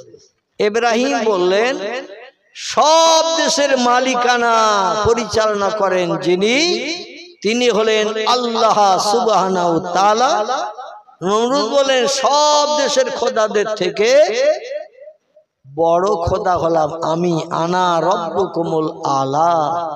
সব রব সব প্রভুর থেকে আমি বড় খোদা, বড় বড়। আমার ভাইরা, দ্বন্দ্ব বেঁধে গেল দুইজনের সঙ্গে। ইব্রাহিম কলেমার দাওয়াত দেয়, লা ইলাহা ইল্লাল্লাহু ইব্রাহিম খলিলুল্লাহ। লা ইলাহা, নেই কোন প্রভু, ইল্লাল্লাহ, আল্লাহ ছাড়া। আর আমি ইব্রাহিম হলাম সেই আল্লাহর পাঠানো পয়গম্বর রাসূল। আমি একজন মহামানব, আল্লাহর তরফ থেকে আমি পৃথিবীতে মানুষের কল্যাণের জন্য পয়গম্বর নবী হয়ে এসেছি। আমার নেতৃত্ব মানে আমার আদর্শ বাস্তবে রূপদান করো। মদ খাওয়া ছেড়ে দাও, সুদের ব্যবসা ছেড়ে দাও, মিথ্যা কথা ছেড়ে দাও, গালিগালাজ করা ছেড়ে দাও। আল কাযবু উম্মুজ জুনুব, মিথ্যা হলো পাপের মা। যে লোকটি একবার মিথ্যা কথা বলে, তিরমিজি শরীফের হাদিস, নবী বলছেন একটানা 40 দিন তার নামাজ, কালাম, তাসবিহ, তাহলিল, জিকির, আজকার আল্লাহর দরবারে কিছুই কবুল হবে না। দিনে একটা বার মিথ্যা কথা বললেই একটানা 40 দিন তার নামাজ, কালাম, তাসবিহ, তাহলিল, জিকির, আজকার আল্লাহর দরবারে কবুল হবে না। বর্তমান 5 পয়সার বিড়ির জন্য আমরা মিথ্যা কথা বলি। ঠিক বললাম না ভুল বললাম? বন্ধুর সঙ্গে বন্ধুর দেখা, বলে কেমন আছিস, বলে মোটামুটি চলছে। বলে তুই কেমন আছিস, বলে তোর মতো একই অবস্থা যাচ্ছে। বলে দে একটা বিড়ি দে, বলে খোদার কসম একটাও নেই। বলছে দেখি তোর পকেট। পকেটের ভিতরে হাত ঢুকিয়ে দেখে মাল 4টে রয়েছে। কটা? 4টে বিড়ি রয়েছে পকেটে। বলে দিবি না তো কসম খেলি কেন? বলে আমার বাড়ি যেতে এখন 5 ঘন্টা দেরি, 20-25 মিনিট অন্তরে একটা করে লাগে। তোর আবার একটা বিড়ি দিয়ে কার কাছে হাত পাতবো? তাই কসম খেয়েছিলাম যাতে তোর একটা দিতি না হয়। তো তুই পকেট চেক করবি, তাকে জানে পকেট চেক করবি। যদি জানতাম তাহলে আর কসম খেতাম না। 5 পয়সা বিড়ির জন্য আমরা কসম খাই, মিথ্যা বলি। আল্লাহ নবী বলছেন একটানা 40 দিন তার ইবাদত আল্লাহর কাছে কবুল হবে না। আর ইবাদত যদি কবুল না হয়, আল্লাহর কাছে কেঁদে কেঁদে মেয়েদের মতো ফপিয়ে ফপিয়ে কেঁদে কেঁদে যদি কিছু চাই, আল্লাহ দেবে বলে মনে হয়? দেবে বলে মনে হয়? সুন্দর একটা কড়িয়ে প্লেট, দামি প্লেট কড়িয়ে তৈরি, তাতে যদি 20 টাকা দামের রসগোল্লা 5টা সাজিয়ে কোনো অতিথির কাছে আনেন, খুব ভালো করে শোনেন, ছোট্ট কথা, সুন্দর দামি করিয়ে প্লেটে করে 20 টাকা দামের রসগোল্লা ময়রারে বলে অর্ডার দিয়ে বানিয়ে নিয়েছেন। তলায় দিয়েছেন 3টে, তার উপরে দিয়েছেন 2টো, তার উপরে 1টা। তাহলে কটা হলো? তাও গণেন না। তলায় 3টে, তার উপরে 2টো, তার উপরে 1টা। মসজিদের মিনারের চূড়োর মতো এইরকম সাজিয়েছে। নতুন অতিথি, মনে করুন ছেলের বাপ এসেছে বৌমা নিতে মেয়ের বাপের বাড়ি। নতুন বেই তাই বায়না দিয়ে স্পেশাল 20 টাকা দামের রসগোল্লা বানিয়ে এনেছে। আর মেয়েদের প্লেটে সাজিয়ে রাখতে বলেছিল, বেই আসলে হাত মুখ ধুয়ে প্রথম নাস্তা দেব, তারপরে পাশে বাড়ির পাশে মসজিদ, জুমার নামাজ পড়তে যাব, নামাজ পড়ে এসে দুপুরে খাওয়া দাওয়া করব, বিকালবেলা মেয়ে সাজুগুজু করে শ্বশুরের সঙ্গে শ্বশুর বাড়ি যাবে। এখন যেই মিষ্টির প্লেটটা সালাম কালাম মুসাফা করে হাতে মুখে পানি দিয়ে বলছেন একটু নাস্তা করে নেন, একটু বাদই মসজিদে আজান দেবে, জোহরের জামাতে নামাজ পড়বো, বাড়ির পাশে মসজিদ, নামাজ পড়ে এসে খাওয়া দাওয়া ইনশাল্লাহ হবে। মেয়েরা রান্না বান্না প্রায় শেষ করে ফেলেছে। এখন প্লেটটা যেখানে রেখেছিল ওইখানে একটু আলগা রেখে দিয়েছিল। আর মুরগি ঘুরতে ঘুরতে কখন ওর প্রয়োজন হয়েছে একটু পাশা দিয়ে মাল ছেড়ে দিয়েছে। একবার বাতাসা মার্কা পাঠালি, বাতাসার যেমন মেকার ওই রকম মেকার গোল মতো, আর টাকির ভাগলি পাটালির মতো কালার, খানিকটা পেছনের দিকে দরজা দিয়ে ছেড়ে দিয়েছে, রসগোল্লার রসে সেটা ডুবে রয়েছে চুপ করে। আর পাশেই ওই 20 টাকা দামের রসগোল্লা 6টা সাজানো। বাড়িওয়ালা তাড়াতাড়ি করে মিষ্টির প্লেট নিয়ে বেইরে দিয়েছে, দিয়ে বলছেন খান। বেই বলছে আর কিছু খাই না খাই, এত বড় রসগোল্লা চোখেও দেখিনি, আজকের আর কিছু খাই না খাই, এই মিষ্টি অন্তত সবকটা খেয়ে সুন্নত নবী সুন্নত আদায় করব। একটাও রাখবো না। তো কাছের কাছে প্লেটটা টেনে নিয়েছে, বিসমিল্লাহি ওয়া আলা বারাকাতিল্লাহ, দোয়া টোয়া যা পড়ার পড়ে নিয়েছে, নিয়ে রসগোল্লায় হাত দিয়ে তুলে এবার গালে পুরবে, আর পুরোটা ঢোকবে কি না ঢোকবে চিন্তা করছে। এত বড় রসগোল্লা, গালে যদি ফুল না ঢোকে তো রস গড়িয়ে আবার জামা কাপড়ে মাখবে। তো চিন্তা করছে হাফ কেটে নেব না পুরো গালে ঢুকবো, গাডারের মতো গাল কি অত লম্বা করতে পারবো? এই চিন্তা করতে যে নজর ঘুরিয়ে দেখে একটা বাতাসা ডুবে রয়েছে রসের তলায়, টাকির খেজুরের পাটালির মতো কালার। এখন ভালো করে খেয়াল করে দেখে এ তো বাতাসা না, এ তো আসলে পায়খানার মতো ভাব দেখছে। তো প্লেট ঠেলে দিয়েছে বাড়িওয়ালার কাছে, বলছে বেই কোন হারাম পয়সার মাল না, কি আপনার ডায়াবেটিস আছে নাকি? তাই খাবেন বলে টেনে নিয়ে আবার ডায়াবেটিসের কথা মনে পড়েছে তাই ঠেলে দিচ্ছে। বলছে ডায়াবেটিসও নাই, এমন রসগোল্লা নিজের চোখেও দেখি নাই, মনে করলাম নবী সুন্নত আদায় করব, প্লেট পরিষ্কার করে খেয়ে নেব। বলে তাহলে ঠেলে দিলেন? বলে রসের তলায় কি ডুবে আছে দেখো। বাড়িওয়ালা একটু মাথা নিচু করে রুকুতে যাওয়া মতো করে তাকিয়ে দেখে মুরগির পায়খানা রসের তলায় বসে রয়েছে। বাড়িওয়ালা মনে মনে রাখ, বেই বাড়ি থাকতে আবার খোকার মারে, ঘা কত ঢোল বাজিয়ে কষে দেব। বলে সেও তো এক সমস্যা, বেই বাড়ি যেয়ে তো গল্প করবে, বেই বউ মারে, বউ পিটাই, আমার সামনে মেরেছে। ধৈর্য ধরে কি করবে চিন্তা করে পাচ্ছে না। বলে খোকার মার কাছ নিয়ে চিল্লা চিল্লি করে দরকার নাই, আমি নিজেই কাজটা কমপ্লিট করি। নিজের এই সাদত আঙ্গুলটা লম্বা করে পায়খানাটা প্লেটের রসের তলায় আঙ্গুলটা ঢুকিয়ে দিয়ে পায়খানাটা মুছে পরিষ্কার করে তুলি দিয়ে বলছেন বেই বেয়াদবি নেবেন না, কিসে কি হয়ে গেল বুঝি না, এই নানা নোংরা ময়লা নাই, আমি একেবারে ফুল পরিষ্কার করে দিয়েছি। যে লোকটা শৌখিন মানুষ, ও লোকটা ওই প্লেটে পায়খানা নাই আঙুল দিয়ে মুছে দিয়ে দিয়েছে, আর ওই রসে রসগোল্লা বসে রয়েছে, আর রসে পায়খানা ডুবেছিল, ও রসগোল্লা কে খাবে? খাবে? ছেলের বাপ বলছে বেহাই পায়খানার নাই কোনো সন্দেহ নাই, কিন্তু যে রসে পায়খানাটা ডুবেছিল রস পর্যন্ত সব পায়খানার গন্ধে অ্যাডজাস্ট হয়ে গেছে, আর রসে রসগোল্লা বসেছিল, ও রসগোল্লা ওই প্লেটে আমার পক্ষে খাওয়া সম্ভব নয়। হাজার চেষ্টা করলেও শৌখিন মানুষ ওই প্লেটের রসগোল্লা খাবে না, কারণ রসগোল্লা রসের সঙ্গে পায়খানা মিশানো, সেই রসই আবার রসগোল্লা বসানো। আল্লাহ বলেন তোমার জবান প্লেটটাকে পরিষ্কার করো, জবান প্লেট নোংরা, আর ওই প্লেটে আমার নামের তাসবিহ পড়বে সুবহানাল্লাহ, আলহামদুলিল্লাহ, লা ইলাহা ইল্লাল্লাহ। যত তাসবিহ পড়ো না কেন তোমার প্লেট নোংরা। বিড়ি খেয়েছো প্লেটে, মদ খেয়েছো প্লেটে, সুদের টাকা খেয়েছো প্লেটে, ওই প্লেট নামক জবানে এমন কোন নোংরা জিনিস নাই তুমি ব্যবহার করো নাই, আর ওই প্লেট দিয়ে আমার নামের জপ জিকির করবে। আমি আল্লাহ তোমার বেই যেমন পছন্দ করে নাই, তোমার প্লেটের খাবার নোংরা থাকার কারণে জবান প্লেট পরিষ্কার করো, তারপর আমি আল্লাহ আমার কাছে তওবা ও হুকুম তুলে ধরো। অবশ্যই তোমার প্লেট যদি পরিষ্কার হয়, কম দামের জিনিস হলো আমি আল্লাহ গ্রহণ করতে আপত্তি করব না। জোরে বলুন একটু সুবহানাল্লাহ। পয়গম্বর মুহাম্মদ রাসূলুল্লাহ জানাচ্ছেন আরবাউ ইযা কুন্না ফিকা ফালা আলাইকা মা ফাতাকা মিন হিফজুল আমানাতি ওয়া সিদকুল লিসান ওয়া ইফাতুন ফি তুমাতিন ওয়া হুসনুন খলিকাহ।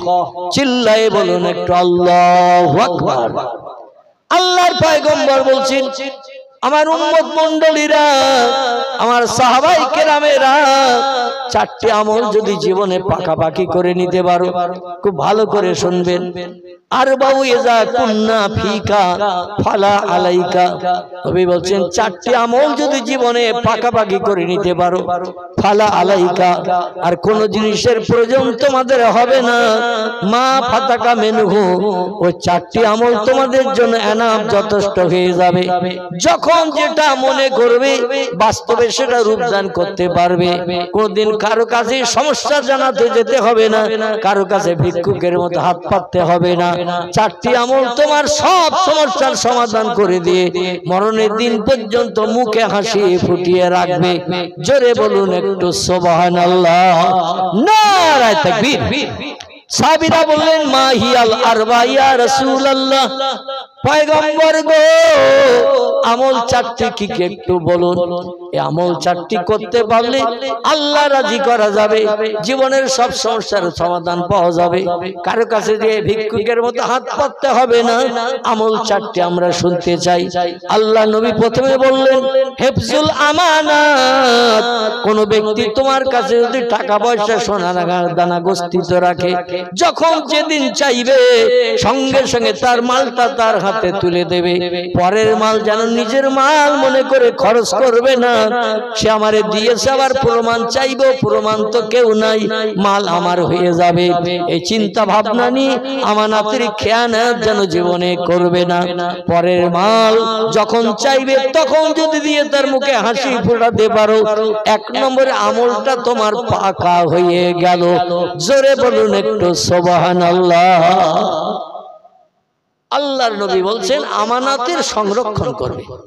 কেউ কিছু রেখে দিলে সযত্নে গুছিয়ে রাখবে, যখন চাইবে সঙ্গে সঙ্গে তার মাল তার হাতে তুলে দিয়ে তার মুখে হাসি ফোটাবে। যদি তার মাল তার হাতে তুলে দিয়ে মুখে হাসি ফোটাতে পারো, আল্লাহ তোমার মুখে হাসি ফোটাবে। জোরে বলুন সুবহানাল্লাহ। সাহাবীরা বললেন মা হিয়াল ইসনা ইয়া রাসূলুল্লাহ, 2 নম্বরের আমল কি একটু বলুন। নবী বললেন এ সাহাবীরা সিদকুল লিসান, জবান সংরক্ষণ করবে। জবানে যেন মিথ্যা কথা বলবে না, কোনদিন মিথ্যা কথার আশ্রয় যেন জবানে তুমি নেবে না। মিথ্যা কথা যেন বলবে না, কথা যখন বলবে সত্য কথা বলবে। কারণ মিথ্যা হলো পাপের মা। মায়েরা সন্তান প্রসব করে যেমন বংশ বৃদ্ধি করে, যে লোকটি মিথ্যা কথা বলে সে পাপের বংশ বৃদ্ধি করে। মৃত্যুকের কোন দোয়া দাবি আল্লাহর দরবারে কোনদিন কবুল হয় না।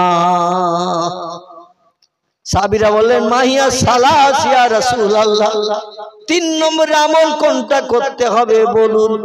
নবী বললেন ওয়াফাতুন ফি তুমাতিন, 3 নম্বরের আমল হলো যখন কোন খাবার খাবে, খাদ্য খাবে, একটু যাচাই করে খাবে খাবারটা হালাল না হারাম। গালে যখন কোন খাবার তুলবে একটু যাচাই করে পরীক্ষা নিরীক্ষা করে গালে দেবে। শস্য দানা পরিমাণ হারাম খাবার গালে দিয়ে যদি দাঁতে চাপন দিয়ে, তিরমিজি শরীফের হাদিস, জিভ লাগিয়ে যদি টেস্ট আস্বাদ কোন ব্যক্তি চাখে, ছোট্ট মুসুরির দানার মতো কোন হারাম খাবার গালে দিয়ে দাঁতে চাপন দিয়ে জিভ লাগিয়ে যদি আস্বাদ চাখে, টক তিতো মিষ্টি কি ঝাল, এই আস্বাদ যদি জিভ লাগিয়ে চেখে নেয়, একটানা 40 দিন তার কোন ইবাদত আল্লাহ কবুল করবে না। এই জন্য খাবার যখন খাবে একটু যাচাই করে গালে দেবে খাবারটা হালাল না হারাম। বর্তমানে আমরা যা পাই তাই খাই, জীবনে যাচাই করার সময় আমরা কোনোদিন পাই না। ঠিক বললাম না ভুল বললাম? বর্তমানে অধিকাংশ বিয়ে বাড়ি এখন বিয়ের আগে হারাম লেনদেন হয়। ছেলের পক্ষ মেয়ের দিয়ে আসে, আশীর্বাদের সময় পাঞ্চনি, হুগলি হাওড়া জেলায় বলে পাঞ্চনি, আমাদের দেশে বলে পাকা দেখা, হিন্দুয়ানা মতে বলে আশীর্বাদ। এই আশীর্বাদের দিন ছেলের পক্ষরা মেয়ের কপালে টিকুলি, হাতে আংটি, বিভিন্ন জিনিস ভরে দিয়ে আসে। পাকাপাকি করে আসলাম আংটি ভরে দিয়ে। আল্লামা হুজুরের লেখা কিতাব তরিকত দর্পণ তাসব তত্ত্ব আমি একটু আলগা করে দেখার অনুরোধ করব। হুজুর লিখেছেন বিয়ের বিয়ের আগে কোন পক্ষ যদি কোন পক্ষকে কোন মালের লেনদেন করে, ওই বিয়েটা ফুরফুরা শরীফের পীর সাহেব, বাংলাদেশের যত বড় পীর, আরো দেশে যত জায়গায় যত বড় পীর, আলেম ওলামা, হাফেজ, কারি, মুফতি, যত নামি দামি আল্লাহওয়ালা ডেকে ওই ছেলের সঙ্গে মেয়ের বিয়ে পড়ান। বিয়ে শরীয়তে বৈধ হবে না। স্বামী স্ত্রী মেলামেশার কারণে যত সন্তান হবে, সন্তান হারামজাদা অবৈধ জারজ হবে। ও সন্তান আল্লাহওয়ালা কোনোদিন হবে না, হবে না, হবে না। তো আল্লামা হুজুর লিখেছেন তরিকত দর্পণ তাসাউফ তত্ত্বের ভিতরে, বিয়ের পরে শ্বশুর যদি তার জায়গা জমি ঘর বাড়ি ব্যাংক ব্যালেন্স সব যদি জামাইকে উইল করে দেয়, জামাইকে যদি লিখে দেয়, শরীয়তে নেওয়া জায়েজ আছে। বিয়ের আগে কোন মালের লেনদেন হলে শরীয়তে বিয়ে হলো না জায়েজ। শতকরা 95 থেকে 98% বিয়ে কিছু না কিছু লেনদেন বিয়ের আগে হয় না, হয় না। শরীয়তের নিয়ম হলো বিয়ের পরে যদি জামাই শ্বশুরকে কিছু দেয়, শ্বশুর জামাইকে কিছু দেয়, এটা শরীয়তে নেওয়া জায়েজ আছে, কিন্তু বিয়ের আগে নয়। আর বিয়ের আগে লেনদেন হলে ওই বিয়ে বাড়িতে যদি মসজিদের ইমাম যেও খায়, মুয়াজ্জিন যেয়ে খায়, আমার মতো মৌলবি যেও যদি খায়, এ খাওয়াটা হারাম খাওয়া হবে।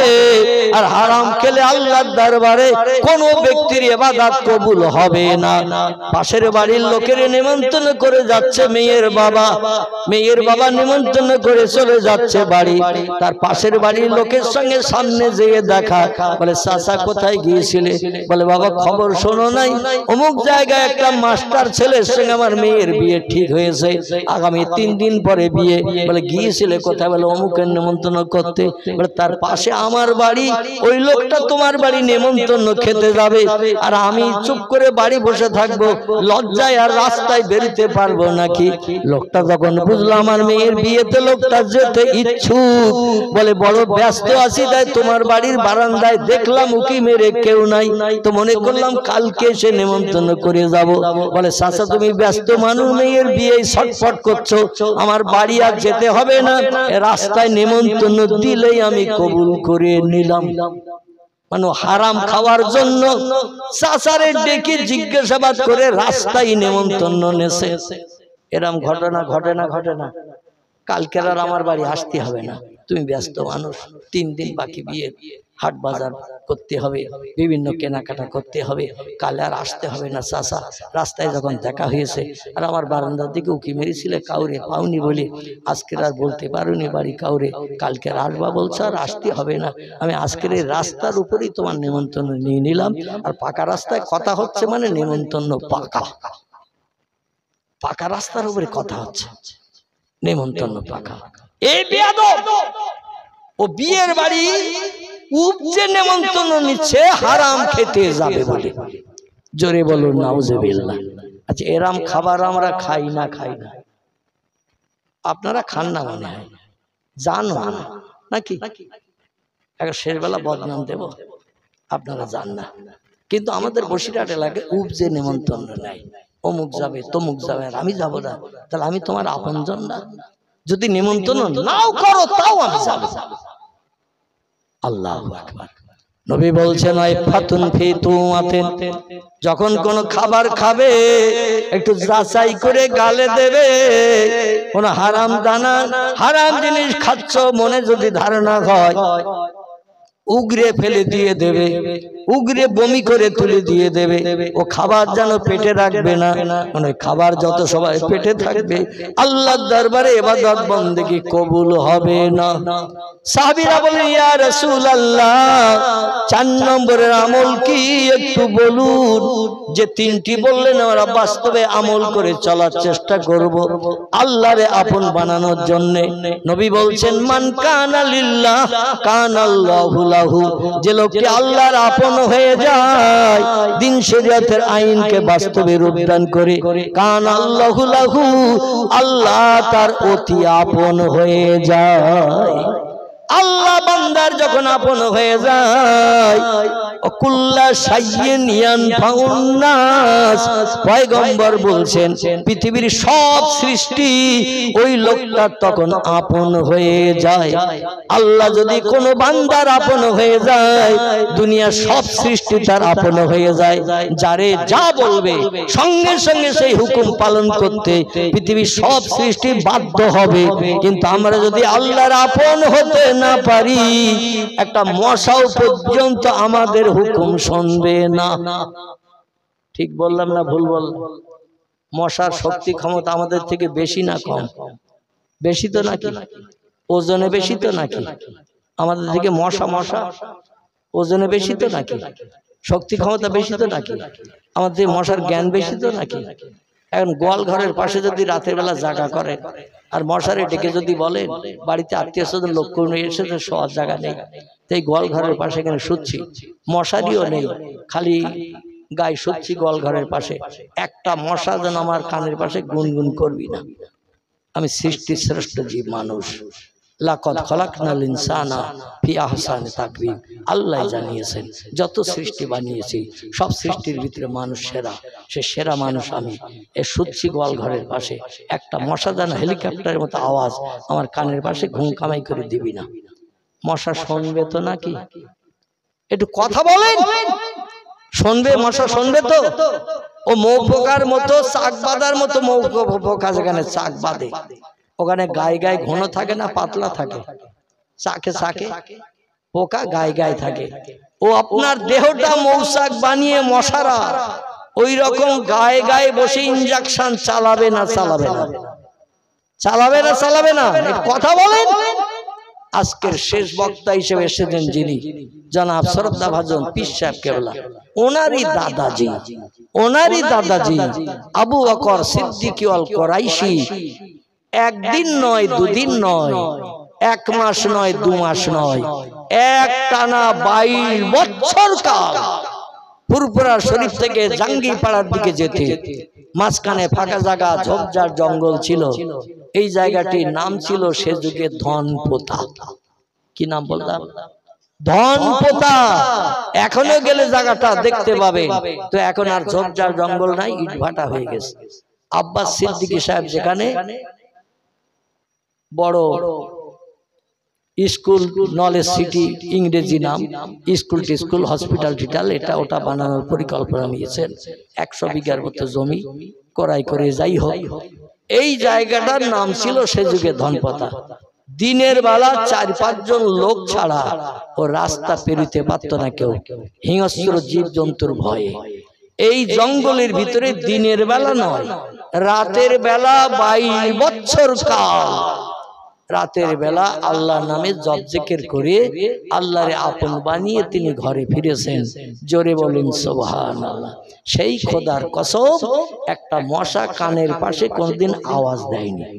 জঙ্গলে হিংস্র জীব জন্তু, মানুষ খায় যারা, মানুষ কামড়ায় যারা, তারাও কোনোদিন তার পাশে সে গুংরানি আওয়াজ দিয়ে ইবাদতে বিঘ্ন ঘটায়নি। কারণ মান কানা লিল্লাহ, যে লোকটি আল্লাহর হয়ে যায়, কানা আল্লাহু লাহু, আল্লাহ তার আপন হয়ে যায়। জোরে বলুন একটু সুবহানাল্লাহ। সাহাবীরা বলেন ইয়া রাসূলুল্লাহ, আমরা আমল করলে আমাদের সব সমস্যার সমাধান হবে। নবী বললেন নাম ইয়া আইয়ুহাল আসহাব, এই 4টি আমল করো, সব সমস্যার সমাধান পাবে। পৃথিবীতে একজন ব্যক্তি এই 4টি আমল করে নজির দেখিয়েছিলেন। আমি লোকটার নাম আপনাদের কাছে একটু বলবো। এনার বাড়ি ছিল আফগানিস্তানের মাজারি শরীফ, কাবুল কান্দাহার। আপনারা নাম শুনেছেন, আফগানিস্তানের জমির মাজারি শরীফ বলে একটি জায়গা আছে। এখানে একজন আল্লাহওয়ালা মানুষ এই 4টি আমল পাকাপাকি করে কবরস্থ হয়ে আছে। জোরে বলুন একটু সুবহানাল্লাহ, একটু জোরে বলুন সুবহানাল্লাহ। একটু মহব্বতে দরুদ শরীফ পড়ে নেন। আল্লাহুম্মা এসেছে, হুজুর এসেছে নাকি?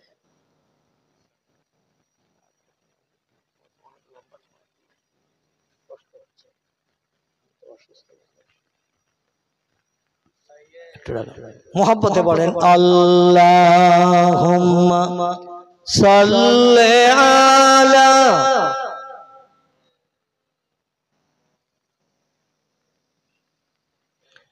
وعلى آل سيدنا مولانا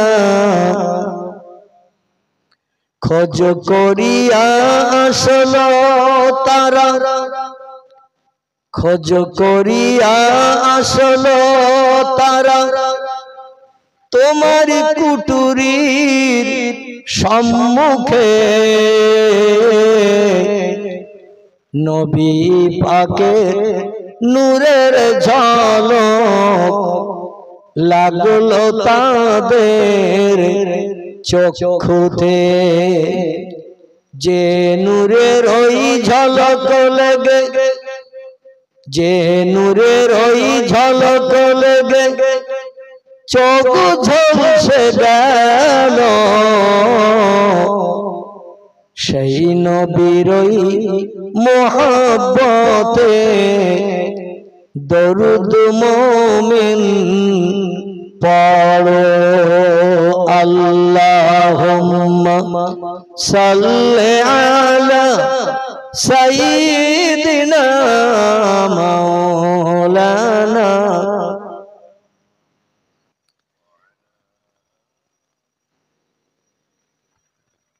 মাওলানা অভয় বাণী দিল তারা অভয় বাণী দিল তারা ও আমিনা বিবি শিশু পুত্র তোমার হবে শেষ জামানার নবী যে শিশুকে দেখে তারা যে শিশুকে দেখে তারা রাসূল মেনে গেল সেই নবীর ওই মোহাব্বতে দরুদ মুমিন পড়ো আল্লাহুম্মা সাল্লি আলা সাইয়্যিদিনা মাওলানা ওয়া আলা আলি সাইয়্যিদিনা মাওলানা মুহাম্মদ। আল্লাহ চেনার জন্য পৃথিবীতে রাস্তা আছে চারটি। আরবি ভাষা একে বলা হয় তরিকা। কি বলা হয়? তরিকা। একটু কথা বলবেন, কারণ লম্বা সময় হয়ে যাচ্ছে তো আমার একটু কষ্ট হচ্ছে এখন। কম বেশি আপনারা জানেন 1 বছর আগে কঠিন অপারেশন হয়েছিল আমার। একবার পাজরের কাঠি থেকে কুস্কি পর্যন্ত পুরো পেট ফেড়ে ফেড়ে কিডনি জোড়া হয়েছে। এজন্য লম্বা টাইম ডাক্তার আমাকে বক্তৃতা করতে নিষেধ করেছেন। 1.5 ঘন্টার বেশি ওয়াজ করতে নিষেধ করেছেন। প্রতিদিন হয়ে যায় 2.5-3 ঘন্টা। আজও প্রায় সেই টাইম হতে যাচ্ছে। সম্ভবত আমি 11:30টায় এসে বসেছিলাম, 12:30, 1:30, 2:30 বেজে গেছে এখন। তো 3 ঘন্টার কাছাকাছি বোধহয় হয়ে গেছে। কর্তৃপক্ষকে অনুরোধ রাখবো হুজুরকে একটু ঘুম ভাঙাতে, কারণ উনি প্রতিদিন কমপক্ষে 2টো করে প্রোগ্রাম করেন। অধিকাংশ দিন জনগণের চাপে 3টেও করতে হয় তাকে। ইচ্ছা না থাকলেও উপায় হয় না। মানে এমন মানুষ ধরেন প্রোগ্রাম প্রতিদিন রাত্রে 2-3টে করে করতে হয়। পুরপুরার পিসাবদের ভিতরে সবথেকে গলার এলাহান ভালো যার, তিনি হলেন আলহাজ হযরত মাওলানা ওমর সিদ্দিকী সাহেব। আমি তার গলার এলাহানের সঙ্গে আর কারো তুলনা পাই না। এলাকার অধিকাংশ বক্তা তার নকল করে ওয়াজ করার চেষ্টা করে, কিন্তু শেষ রক্ষে হয় না। ঠিক বললাম না ভুল বললাম? অধিকাংশ বক্তারা তার কণ্ঠের আওয়াজে ওয়াজ করায় জনগণ ফেভার করার চেষ্টা করে। হয়তো হুজুর কেবল একটু ঘুমিয়ে পড়েছেন। তাই আমি কর্তৃপক্ষের কাছে অনুরোধ রাখছি, হুজুর কেবলাকে আপনারা ডেকে নিয়ে আসেন। আল্লাহ চারিচক্ষের মিলন ঘটালে আমি আবার কিছু আলোচনা করব। লম্বা টাইম হয়ে যাচ্ছে আর প্রায় প্রতিদিনই বক্তৃতা করতে হচ্ছে। গত রাত্রে আগের রাত্রে ছিলাম সেই মুর্শিদাবাদ কাটরা মসজিদ, তার আগের দিন ছিলাম বাংলাদেশ, আবার আগামীকাল যেতে হবে আমাকে জয়নগর। গতকাল একটু কাছাকাছি ছিল বাদুড়িয়ার ওখানে। যাই হোক, আবার আগামী পরশুদিন সম্ভবত পশ্চিম মেদিনীপুর যেতে হবে। এই দূরে দূরে 6টা রাত জায়গা, এই এখন এই বাড়ি দিয়ে পৌঁছতে পৌঁছতে ফজরের আজান শুনতে হবে। ঠিক কি? আলহামদুলিল্লাহ, নারায়ে তাকবীর, আল্লাহু আকবার, নারায়ে তাকবীর, সিলসিলায়ে হক ফুরফুরা শরীফ জিন্দাবাদ, সিলসিলায়ে হক ফুরফুরা শরীফ।